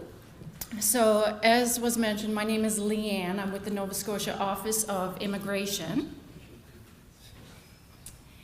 And we're part of the provincial government here in the province. And as you've heard earlier tonight from our mayor and my executive director, Suzanne, immigration is a priority here in the province. We need people. We need people to move here with skills that are not in the local labor market. We need people here to fill skills gaps that we are experiencing. We need people here to contribute to our economy. So at the Nova Scotia Office of Immigration, this is a snapshot of the Canadian immigration system. So as you can see, there are many different pathways. So it's understandable that people would be overwhelmed. Which options are available to me? Which option is the best route for me to take? So our piece of the Canadian immigration system is the 2 columns in green. Those are the programs that we have for people to pursue obtaining their permanent residency. And both of those columns have been mentioned by other presenters tonight. We have the Nova Scotia Nominee Program, and within the Nova Scotia Nominee Program there are different streams. And we have the New Atlantic Immigration Pilot Program, which was just officially launched earlier this year. And within the pilot program, there are different streams. We offer these 2 specific programs, the Nova Scotia Nominee Program and the Atlantic Immigration Pilot Program, as a result of agreements that we have with Federal Immigration, IRCC. So at the end of the day, we have these programs to administer to help us fulfill our labor needs and help us grow our economy. Federal immigration, they are the ones who ultimately decide who gets permanent residency.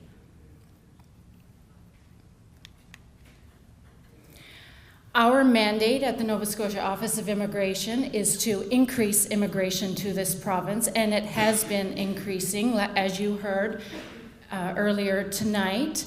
We had a record year last year in terms of the number of new immigrants we welcomed to the province.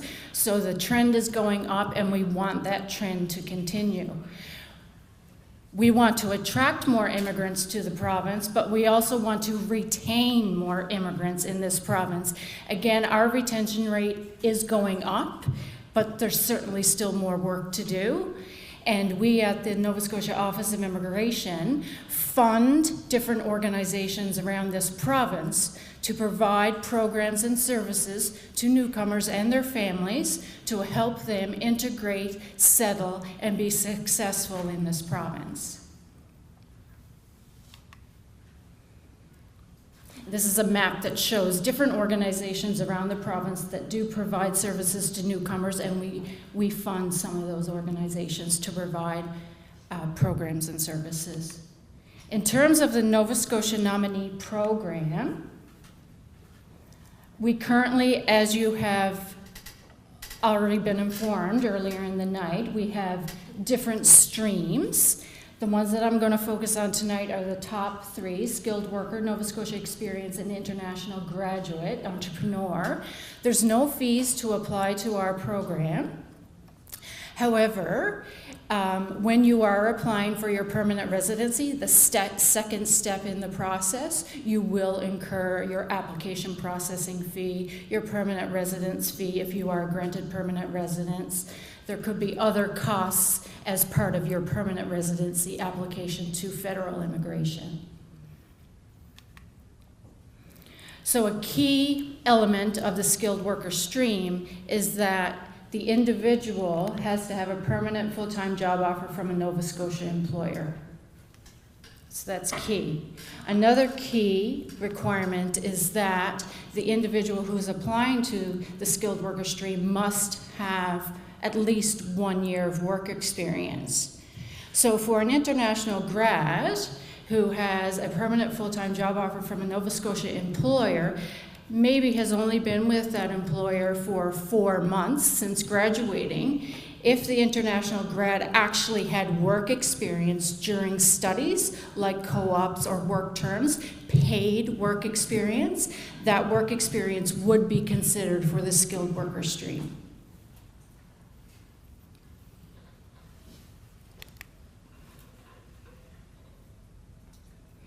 The international graduate entrepreneur stream. This is unique in Canada, so ultimately it's for international graduates who have their own business for a year, are operating it, actively operating it for a year. This is an option to pursue permanent residency.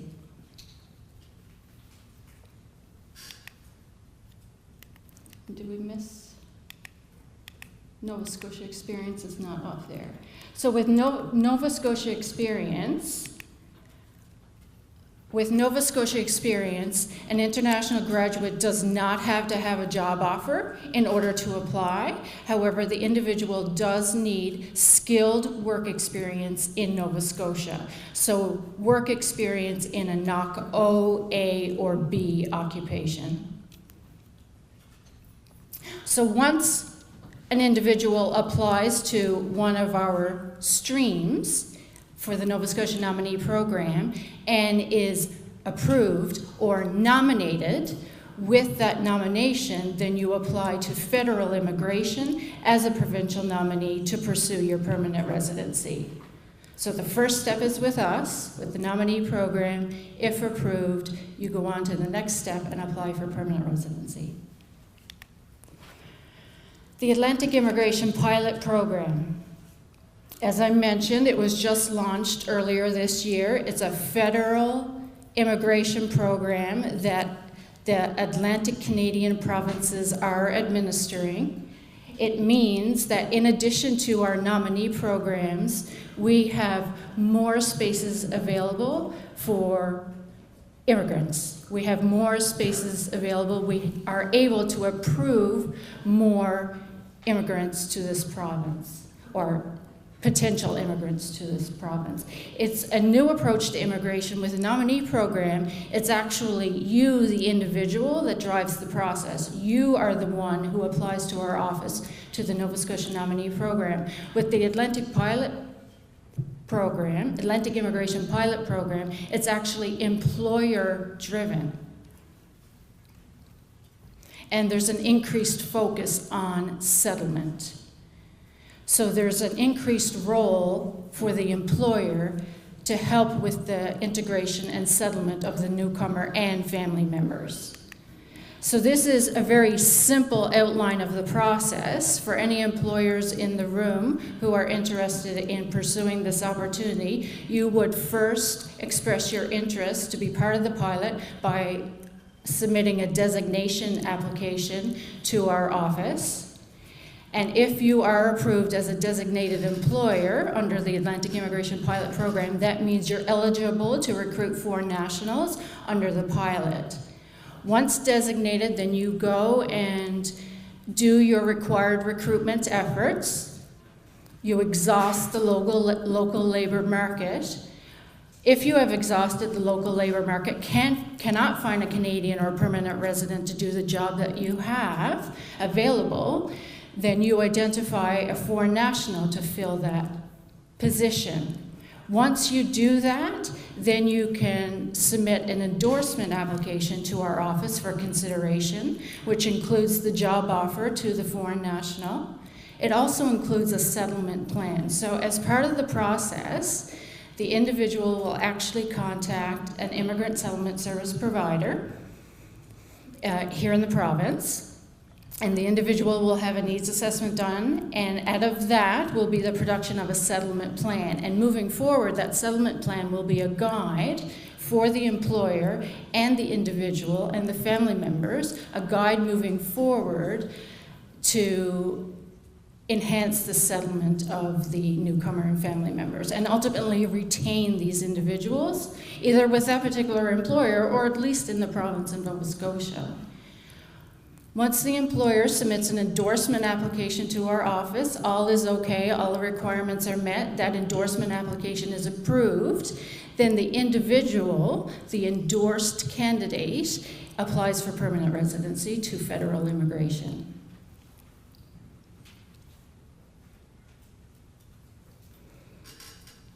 I will highlight that with the Atlantic Immigration Pilot Program, there is within it an international graduate stream. And what is unique with the international graduate stream of the pilot versus other programs that we have that are available for international graduates, with the pilot, you are not required to have work experience. In other programs that I've mentioned that we have, the international graduate has to have 1 year of work experience, a minimum of 1 year of work experience. If a Nova Scotia designated employer wants to hire an international graduate straight out of school who has a post-grad work permit, then the employer can go through the pilot with that recent international graduate, no work experience required. Moving forward, so we want to maximize the Nova Scotia nominee program. The nominee program has existed since the early 2000s. It's a well-oiled machine. It is growing. So we want to continue that growth, and we want to respond to labor market needs here in the province. We have the Atlantic Immigration Pilot Program, of course. Right now it's a 3-year program. So a lot of focus is on making that program a success moving forward. We're focused on, and it's been mentioned earlier tonight, waving the Nova Scotia flag. We're not Ontario, we're not Quebec, we're not BC, we're Nova Scotia, and we are a viable immigration destination for people. So we are waving the Nova Scotia flag when we're going overseas at immigration fairs. We're more moving forward, getting out in communities around Nova Scotia to build awareness of immigration and the benefits of immigration to this province. Certainly focused on retention, as I mentioned. We want to attract more immigrants here, but we absolutely want to retain them, and stakeholder engagement, which is part of the reason why I'm here tonight, reaching out to international students and employers. So that's it for me. Thank you.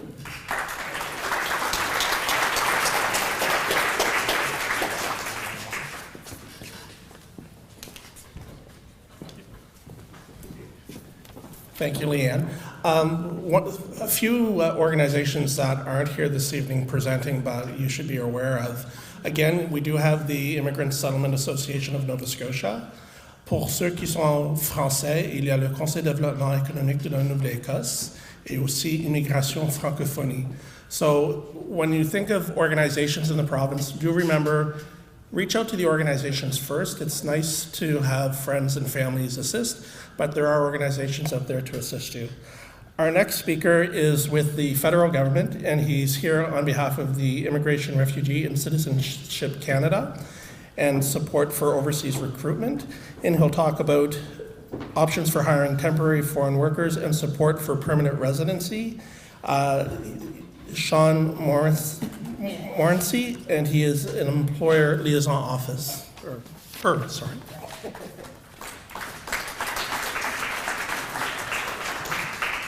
Merci, Paul.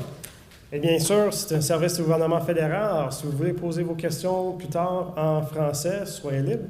So, of course, being a service of your federal government, this is a bilingual service, so if you would like to answer or ask your questions in French later, please feel free. I'll be happy to answer them in French. All right, so a lot's already been said, right? So, and it's been uncomplicated for you, so now here comes the federal bureaucrat to recomplicate it for you. Okay, so I'll talk a little bit about sort of what I do in terms of employer liaison and representing the department in Atlantic Canada. We can look briefly at sort of what it really means for foreign nationals to work in Canada and how you can sort of navigate who's authorized and who isn't, and briefly cover some of the programs or some of the highlights and some of the process maybe, and give you a broad idea of what might be possible, right? And then, of course, certainly for the employers in the room, if you have questions or you'd like to have a more in-depth conversation about what is possible in your particular scenario, the types of candidates you're thinking of hiring, the type of international recruiting you might be thinking of doing, then I'll have contact points on the last slide. It's kind of my hook to make you stay. By all means, get in touch with me and we can have that conversation. Yes, you heard that right. I am a living, breathing federal immigration bureaucrat who will take your calls. My card has my mobile number on it. All right, so like I said, my title is Employer Liaison Officer. There is one of me, that red dot in Halifax, to cover the 4 Atlantic provinces. But essentially, what I usually function as for employers in the region is an information resource, somebody who can explain how federal immigration programs, both temporary and permanent, work, and give you some idea of what is possible, like I said, and explain some of the technical steps that you might need to go through to be able to use those. I can also help you get in touch, if you're an employer, with some of our network of offices outside of Canada. We have more than 50 offices around the world that do immigration work in Canadian embassies, high commissions, and consulates general. And they have a lot of information. And some offer some particular services to help you with international recruiting. Others are less a full service model, but certainly all of them have a wealth of information about their local environment and their local market. So in terms of particular skills or particular local partners or public employment services, for example, that you might be able to advertise positions through into a particular foreign market, certainly I can help you get in touch with those places too. All right, so what does it mean to work in Canada, right? This is important as an employer to understand because there are some significant penalties in the Act if you employ someone who's not actually authorized to do the work that you're offering. Whoops, did I accidentally start a show? Okay. Work means anything that's paid, basically, or anything that might displace a Canadian or a permanent resident. So an opportunity that a Canadian or a landed immigrant permanent resident could otherwise fill, including things, for example, like unpaid internships. Canadian citizens and permanent residents are always permitted to work, right? So somebody who's a citizen, somebody who has already become a permanent resident of Canada, there will be nothing ever easier than hiring those people into your business because they are ready to walk onto the job tomorrow, right? And so this is where I'll sort of insert, because they're not actually here, sort of a plug for our friends and colleagues over at iSANS and Immigration Francophone and YMCA YReach, who do settlement services and help newly arrived immigrants find employment on the ground after they've arrived. And so certainly I would encourage, as I always do, employers to get in touch with those organizations as well if you're looking for someone, because they may already actually be here, just looking for you in turn to start on the job. So I would definitely say get in touch with those people if you're looking for workers. And of course, if someone is a foreign national, so that's basically everybody else who's not a Canadian citizen or a permanent resident, they need to be authorized to work. And usually that will mean a work permit from us or the process of becoming a permanent resident. Go back to the bullet above. So you have a few different options, right? There are people who might not need a work permit because they're just a traveling concert performance show or something like this, something fairly short term. They're just on a kind of business visit. They're not really entering the Canadian labor market. We have people who need work permits but don't have to have the LMIA, like you heard. And there's people who do need a work permit, and the employer does need to go through the LMIA. Right? So those are, we call those two different things. They both end up in a work permit for the person, and of course, permanent residence. Now, Andrea already touched on the global skills strategy. This is new since June, and some of the things I'll just sort of highlight, I guess, is that if you're an employer of highly skilled people, right, so managers and professionals, so doctors, lawyers, accountants, engineers, software developers, those kinds of people, it is possible for them, if you need to get somebody from outside Canada on a short-term assignment, so 30 days or less, or 15 days or less, it is possible now for those people to enter once per year or twice per year without having a work permit at all. So that's one thing that we've opened to make it easier for business to get access to key talent, at least on short-term sort of stints. And then, of course, we've also, as Andrea mentioned, offered accelerated work permit processing for people doing highly skilled work or being offered highly skilled work in Canada. They don't necessarily have to be in the global talent stream. Their application just has to come to us in the right form, and they have to be those highly skilled people I referred to earlier. And Andrea did quite a good job of covering the various options in GTS. So if we come to sort of the broad strokes of how it's possible for somebody to get a work permit when they need one without having to have the LMIA, Andrea already mentioned things like free trade agreements and this, intra-company transferees. If you happen to be representing a university or an institute, it's possible for researchers and academics to move. We have some targeted programs as well. If you are interested in hiring bilingual or francophone workers, regardless of whether they actually need to speak French on the job, and they are skilled people, right, so tradespeople or technicians, professionals, managers, it is possible for some of those people to have a work permit without the LMIA. Even if they were solely Anglophone or they didn't speak French, they might need the LMIA. We have a specific objective to help minority official language communities. And in this case, we're talking generally about Francophone communities outside of Quebec. So if you're looking to hire somebody who speaks French in their daily life, regardless of whether you need them to do that on the job, then there may be an option there for you. And of course, keep in mind too, the spouses of full-time post-secondary students or the spouses of people doing skilled work on a work permit have access to open work permits as well. So they may be out there possibly able to work for you, maybe just need to make an application and get that work permit, but they could certainly be present. In general, for the LMIA exempt work permit, the employer needs to start online with us, fulfill the details, fill out all the sort of complicated, slightly, terms and conditions of the offer of employment online with us, just so we have a record of what was offered. So if we need to come back later and ask, hey, did you live up to your commitments? That's what we'll use as that official record.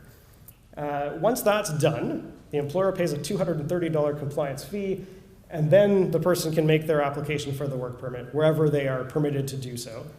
And then that work permit will usually be specific to that job, that place, that employer, depending on the terms, conditions, etc. the employer put in at the beginning.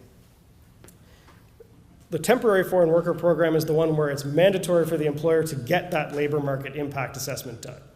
And that is the 13-page form and the $1,000 fee per position you're looking to fill. So it is true, most employers try to avoid this, but it is always there, and once it's approved, if it's approved by our colleagues at ESDC, at least you have the benefit of knowing that somebody can use that to get a work permit, right? So you do get some positive feedback out of it.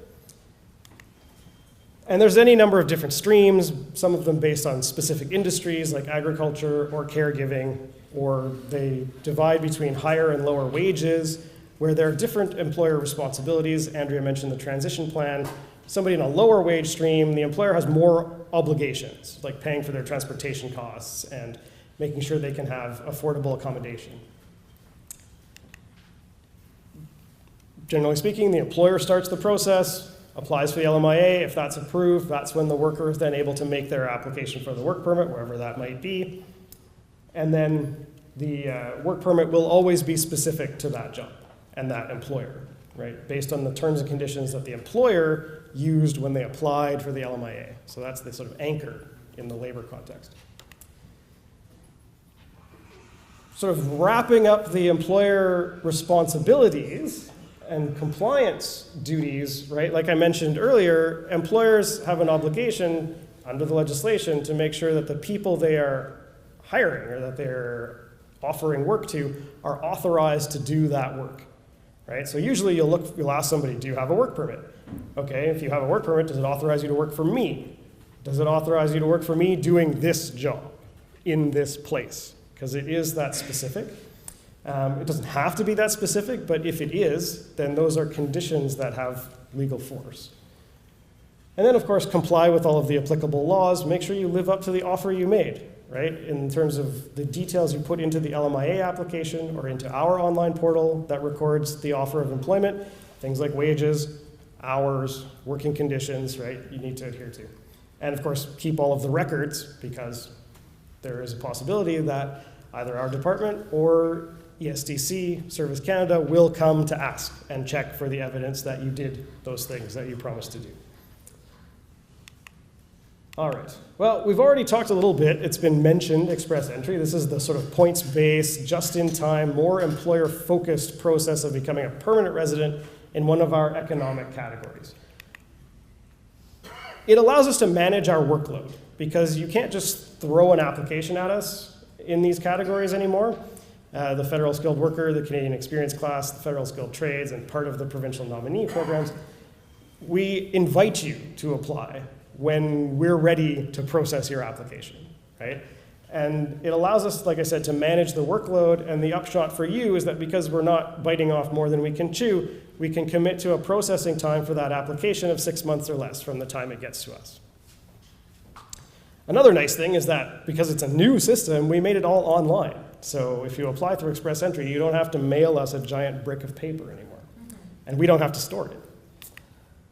This is the broad outline of how it works, right? Like you already heard, you start with a profile. It's all about you, your personal information, work history, academic history, things like that. Some things you might need to keep in mind that you would likely have to get ahead of time, though. You'll need official language test results. You need to get your English or French or both abilities tested in a test we recognize. There are costs associated with those that are for you. As well, if you have education from outside Canada, you may want to get that assessed through a credential assessment agency that we recognize, so that if it's the highest level of education you've attained, we could give you points for it in the system. Presuming you meet the minimum criteria of one of the federal programs, and of course they're all published online and the information is there, you would go into the pool that you see there, and that's where it becomes a bit uncertain and a bit competitive. You receive a ranking score based on your attributes that you put into the profile, and then every couple of weeks or so, we invite 2,000 to 3,000 people at the top of that ranking to actually make an application. And that's where we actually ask you for the processing fees. And once we receive that complete application, take your money, that's where we actually start the 6-month clock on that application. This is, broadly speaking, how the points break down. We won't go through it in detail because we're going to let you stop talking to people up here. But certainly it is all published on the website, and we do have a calculator online as well. That link that you see at the bottom there will take you to sort of a self-assessment tool on our website. So you could get a sense of where you might shake out in terms of the ranking score. Employers can connect with Express Entry candidates in the pool. You can use the federal job bank, which can connect employers offering jobs with candidates who are already in the pool. And if you want to offer someone a job who's in Express Entry, you can give them bonus points to increase the chance that they will be invited to apply, make their application, go through the permanent residence process, and then arrive in Canada as a permanent resident that you can employ. You do, however, need to get a labor market impact assessment to support that offer in most cases. Not every case, get in touch with me to know more, but in most cases, you would need the LMIA. The upside is if you only want the LMIA to help somebody become a permanent resident, not be a temporary worker first, ESDC will not charge the fee. So they'll waive the $1,000 that would normally be charged. Now, they tell you their public processing commitment is 10 working days. That isn't always met these days. We heard startup visa already, so I won't talk any more about that other than to say that there are lots of organizations that are designated, but certainly here in Halifax and Nova Scotia, and Nova Corp would be a perfectly good one for you to talk to. And the pilot program we've already heard about as well. Like you heard, it's focused on a long-term retention outcome, right? Helping newly arriving permanent residents and their families be sort of anchored to Atlantic Canada through a job, as well as kind of a wraparound settlement service offer, right? To help them arrive, start establishing themselves, feel comfortable, be more integrated into the community sooner, right? So that they'll want to stay longer, right? And this is intended to address some demographic and labor force issues that are present in the region. Okay. Whoops. You killed it. Nobody Just the last slide. Nobody touched it. Okay,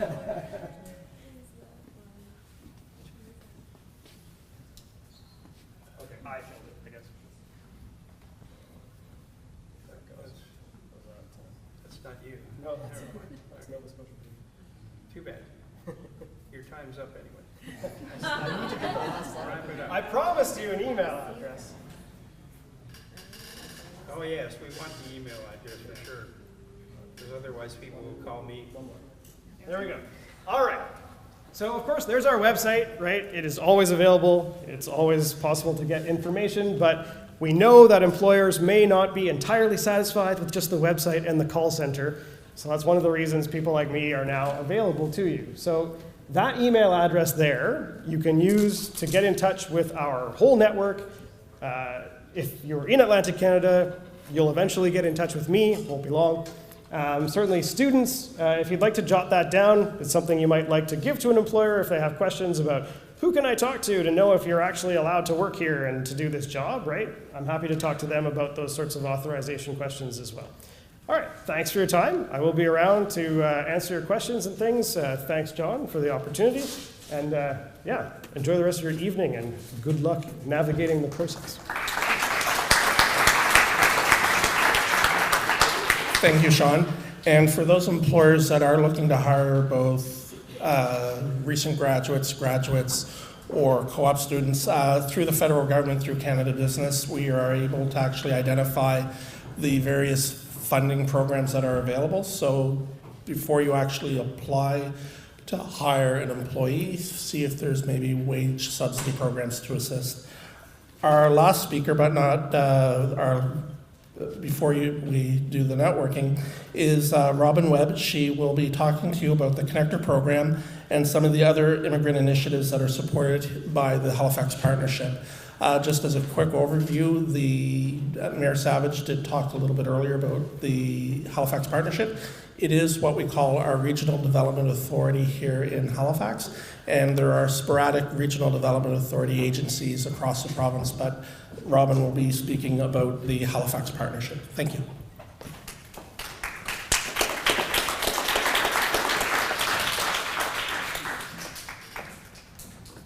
Well, this has been a long night of a lot of very useful information. So my presentation is going to be very light and breezy and fun, hopefully.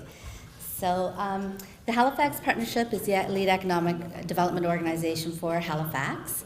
And my role with the partnership is focused on labor market development. So anything labor market falls under, I'm very interested in sharing. So our mandate is we sell and market Halifax, we measure, analyze, and keep score, and we help businesses reach their full potential. So today we're going to talk about the Connector program. The Connector program reaches, I'm not going to read the slides to you, I can't see them, but I'll just talk to you about them. So the Connector program started back in 2009. Through our business retention and expansion model, we were talking to businesses every day saying, what are your challenges? And whether the economy was doing really well or not doing so great, that one of the top 3 concerns that businesses had was the access to the right talent. So, and we had immigrants coming here saying, I can't find a job. So where is the disconnect?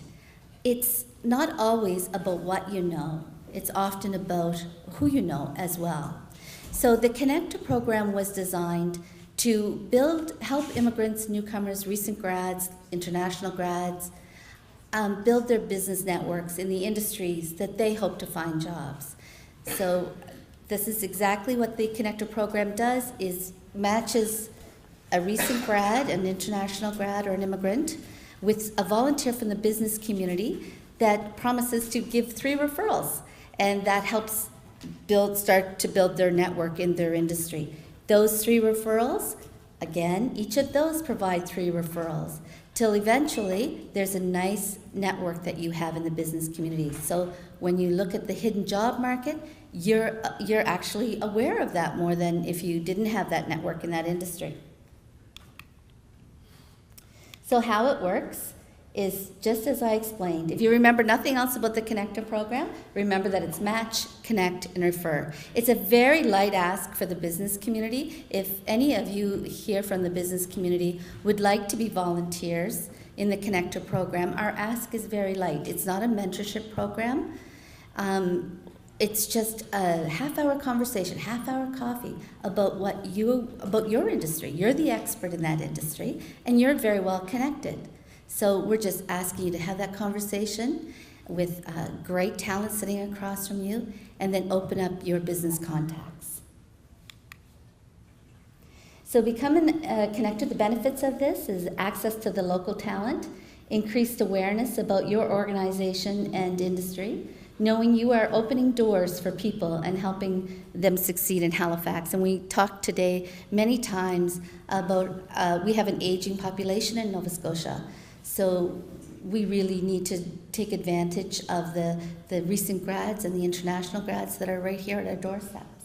So making Halifax a more welcoming and diverse community, reducing your risk when hiring a new employee with pre-qualified candidates. So connectors are everybody. When we first started the program, we thought of connectors as being, the CEOs of the organization. But we all know that everyone within an organization has their own circles of influence and networks. So, you don't have to be the CEO of a company to be well connected. So a newcomer, think about how valuable those connections would be for them.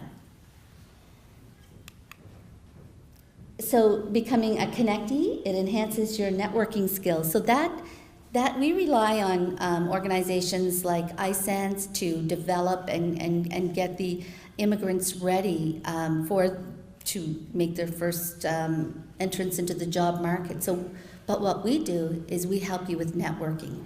So while you're building your network, at the same time when there's networking events that come up in your industry that you're hoping to work, we'll invite you to attend those networking sessions. And we coach, and there's training on effective networking. And those skills that you learn in networking will carry you for the rest of your life. No, if you think that you just network when you're just trying to find a job, you're mistaken. Because if you look at most senior business leaders, they'll tell you that networking will follow you for the rest of your life if you want a meaningful, to grow your career. So professional networks in the area that you want to work in, and improve your job search. So since 2009 in Halifax, we've worked with over 1,300 and We have over 1,310 connectors, volunteers in the business community. We've worked with over 2,115 participants, so they make up both immigrants, international graduates, and recent grads, local grads. And out of those, 850 have found jobs. So the ratio is very good. So Doris Wu is here today, and Doris is one of three of our connectors. So if you want to connect with Doris afterwards, she'd be delighted to take your information if you'd like to become either a connectee or a connector. The other thing that the partnership has recently got engaged in, we're very excited about, is the Atlantic Immigration Pilot.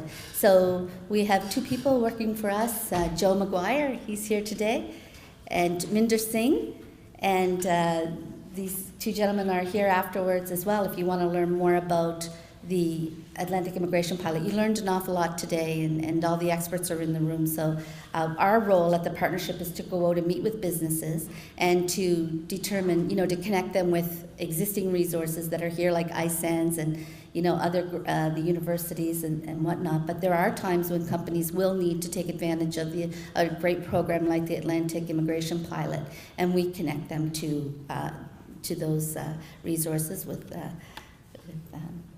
Office of Immigration. So I think that is it. It's nice and short. If you have any questions, I'm here. Thank you.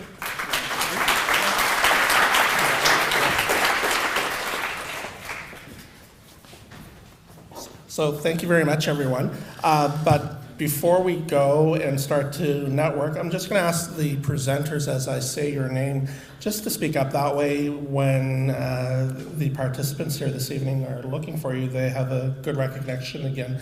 So we have Andrea with EY, Sarah with McGinnis Cooper, Mackenzie with the Nova Corps. We also have Kelly with Polestar, Leanne with the province, Sean with the federal government, and then, as we heard, Robin, Doris, Joe with the Halifax Partnership. So there are a variety of organizations here. John has a few last words, but stay, mingle, ask questions, and at the end of the day, ask if you have questions. Thank you. Thanks a lot, Paul, and thanks all the speakers, and thanks all of you who have attended. This particular slide was just one to refer to the people that had contributed to this, the sponsors and the like. But one thing I have there is in the middle it says contact, and it has my email address. So if you have any questions about any of this and can't find the right person to contact, feel free to send me an email, and I may even answer it if I have enough time. This worked out exceptionally well timing-wise, because just as Robin was finishing, the pizzas arrived, so we're going to pull back the curtains there. There's pizzas, soft drinks, water, and the speakers will all be hopefully wandering around, and you can ask any questions you want. Thank you all for coming, and have a great evening, and stick around for some refreshments.